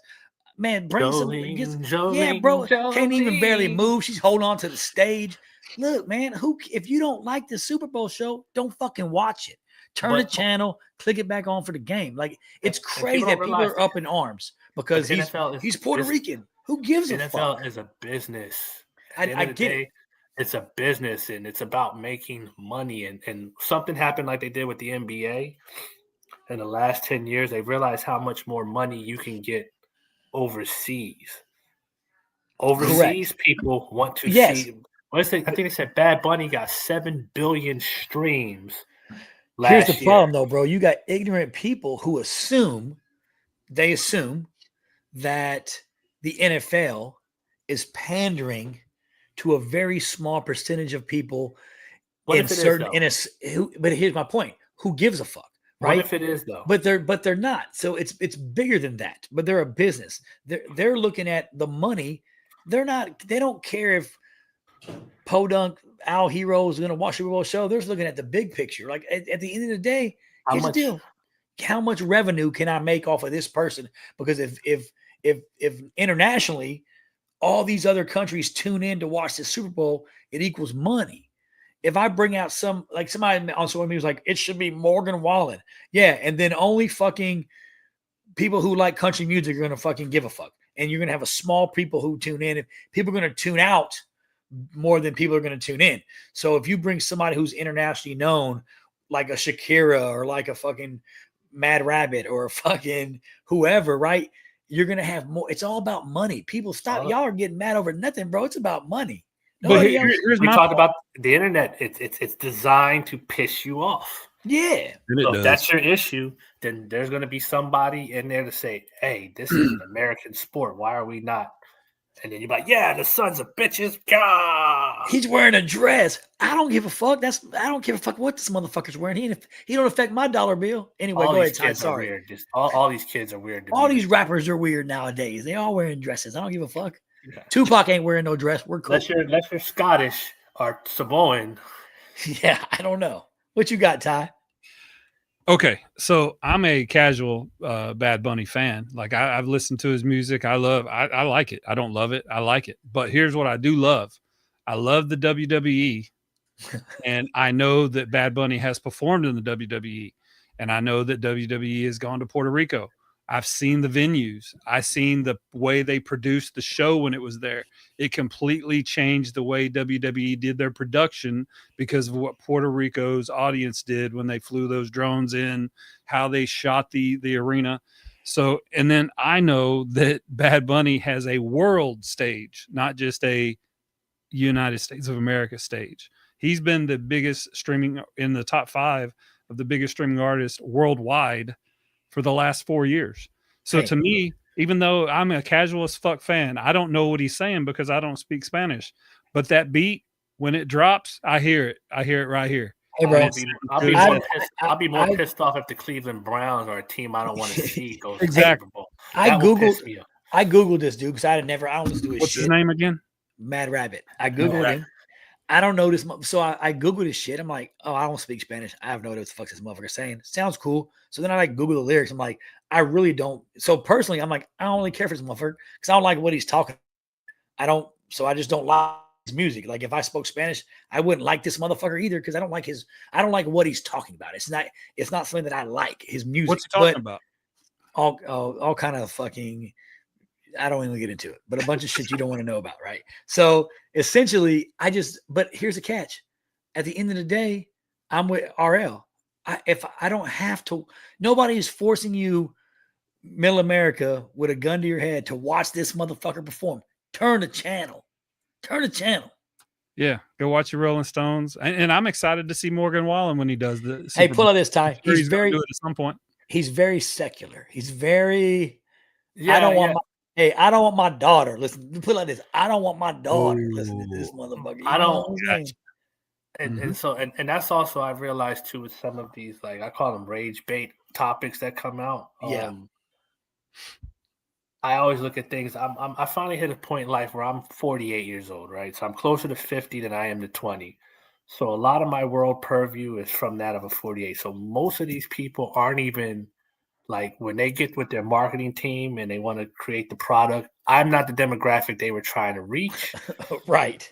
So I'm already disconnected there with the exception of some of the shit my kids listen to. I don't even know half of that shit. So it almost becomes like, are you just a rebel looking for a pause? Or it's not a rebel looking for a cause. Right. Like, do you just want to be pissed off at something? Because again, I'm of a space.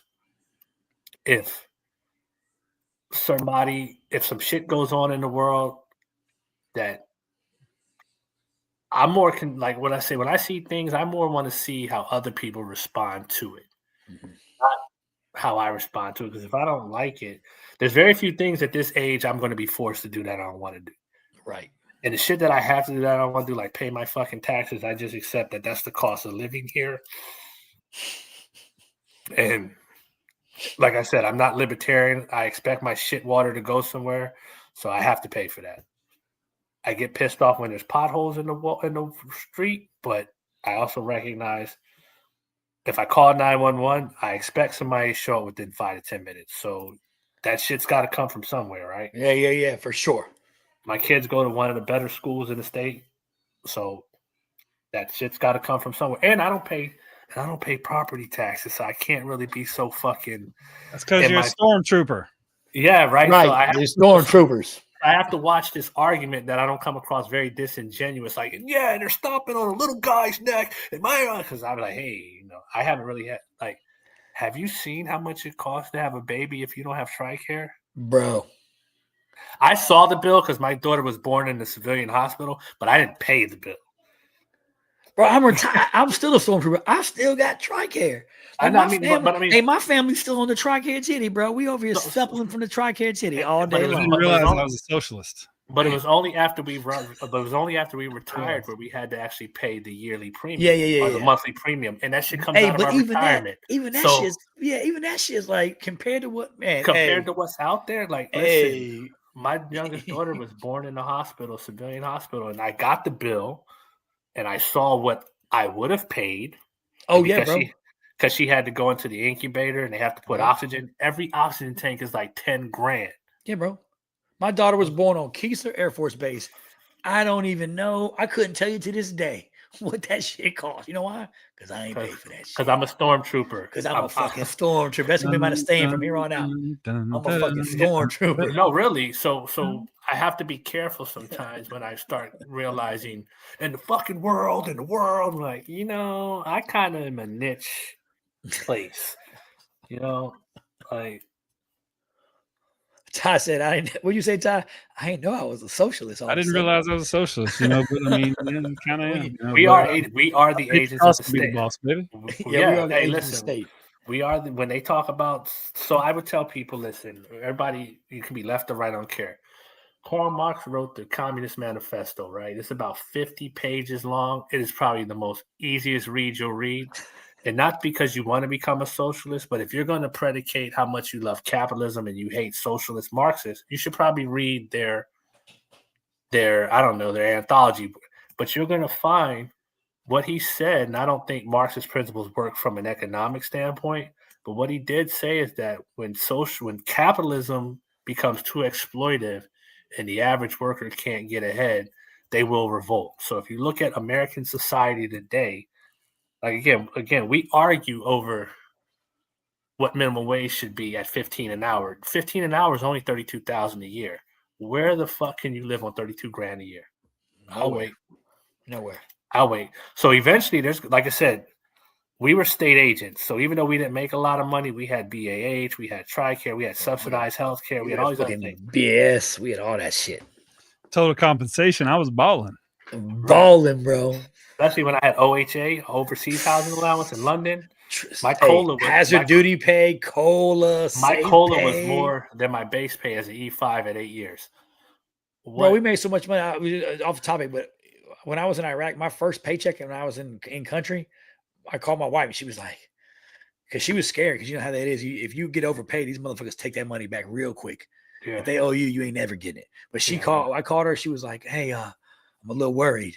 Like, we got a paycheck for X amount of dollars. Like, are we good to spend that? I was like, hell yeah, bitch, ball out. You know what I'm saying? But so what I'm saying with that is that you start to understand that the conditions that exist that we complain about in America aren't new.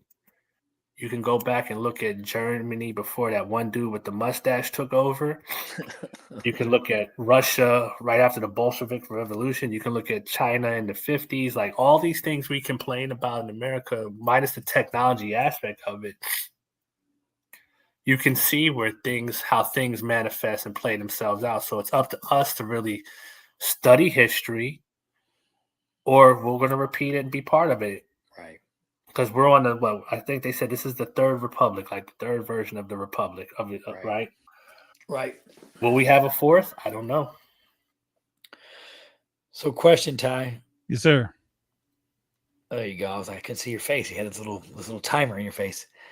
So we've taught a lot. We've had a lot of great discussion. I love talking with SUMEZ about everything, because just you get that the guy with opinion. So just some guy with opinions. Are we gonna hot seat him tonight? Or did you plan for? Oh no! The whole fucking episode's a hot seat. I was like, I just didn't know. I didn't know where we were at. To us, man. That's essentially what it was. Let me go over my list here. Yep. Oh, I did want to say, my heart and empathy goes out to the one gentleman you talked about, the corpsman who's been federally laid off. Brother, hang in there, please. Look at what state benefits you have available, what other benefits you have with respect to, like, if you have like Navy Fed or USAA, and I'm really sorry. This would be a great time for you to call your representative and give him an earful, bro. And hopefully you can make it through it, bro. And anybody else here that's caught up in this shit. Yeah, for sure. Well, I think we've covered all the topics I wanted to cover. Unless you got anything else, let's move to the sports real quick. Yeah, sounds good. Let's do it. All right, here we go. So, fly. So last week, Memphis won, Notre Dame won, LSU lost, Texas A&M won, Kentucky lost. EKU did win, FSU won, and this is how it went. Al was 5-2, Matt was 4-3, I was 5-2, and the Wolf, our Jason L. Wolf, I'm calling him L. It means the Wolf. Yeah, the Wolf. He went 5-2 as well. So this week, ooh, Albert, you have Memphis and Tulsa. Who you got? God damn it. I'm riding with them.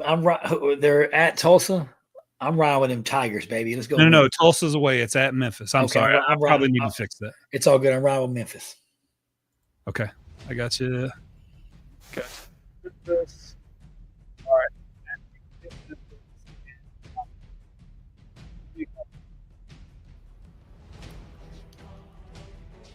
We couldn't hear you, Ty. You can't hear me now? I got you now. Okay. Yeah. Okay. So I've got Memphis, and Matt also chose Memphis. So who do you have, RL? I'm gonna say I'm just because I'm a rebel. I'm gonna go Memphis, even though Memphis. You almost picked Tulsa, didn't you? Just to be different, but nah, Memphis. Nah. Yeah, that's a good pick. All right, Notre Dame and Boise State. Go ahead, Albert. I'm gonna roll with him Irish. Let's go Notre Dame.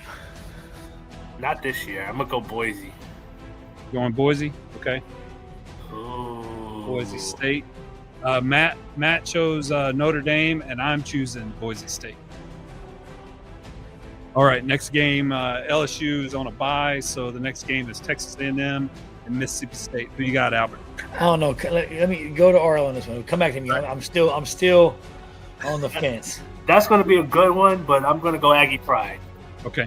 A&M? No. I'm going to go Mississippi State because the best receiver in the NFL. I almost picked Mississippi State, but who did Matt pick? Tell me that. Matt picked A&M, and I picked A&M. Oh. All right, next game. No, Al, you got to go.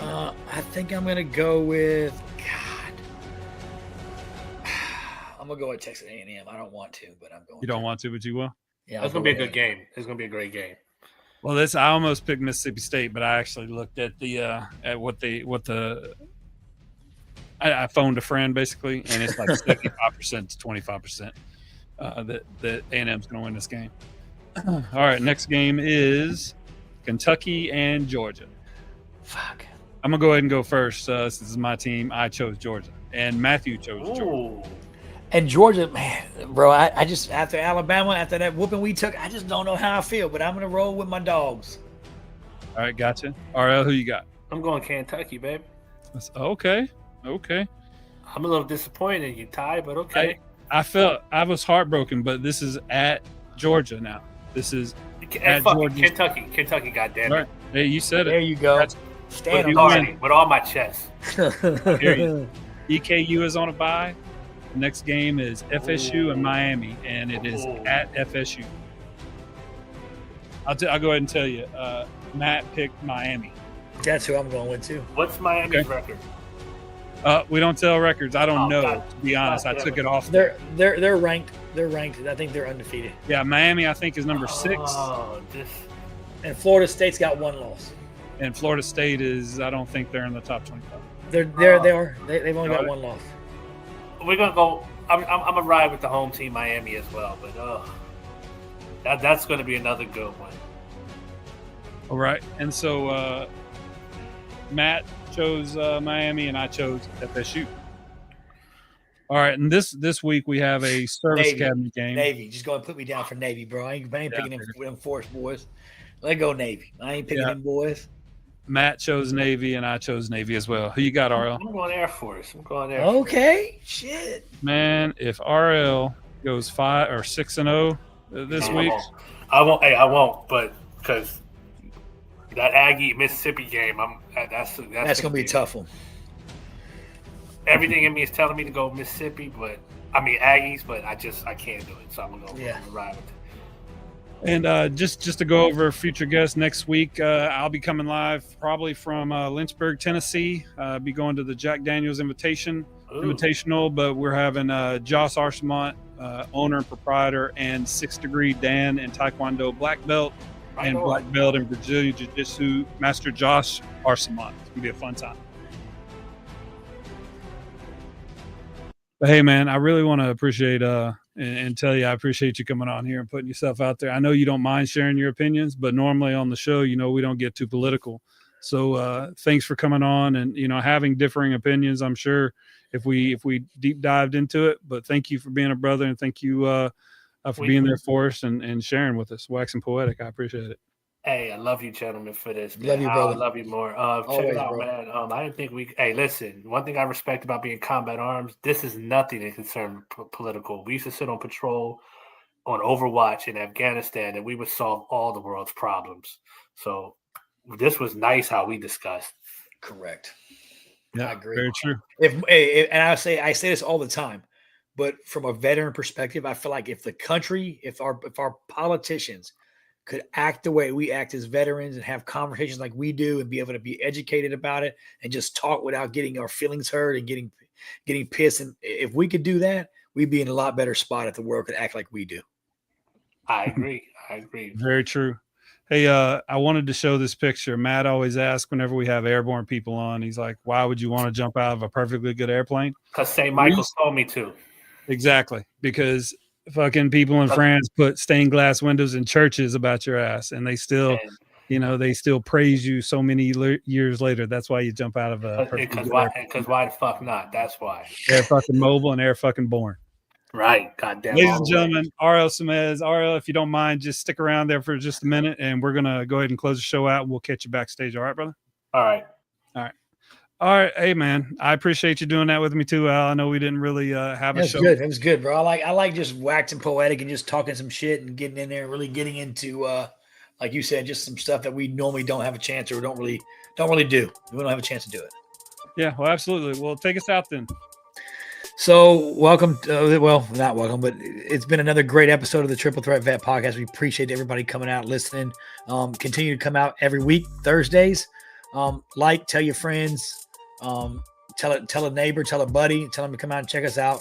We love you guys. Once again, like I always say every week, don't forget to take some time this week to check on a buddy, call a battle buddy, make sure they're doing okay.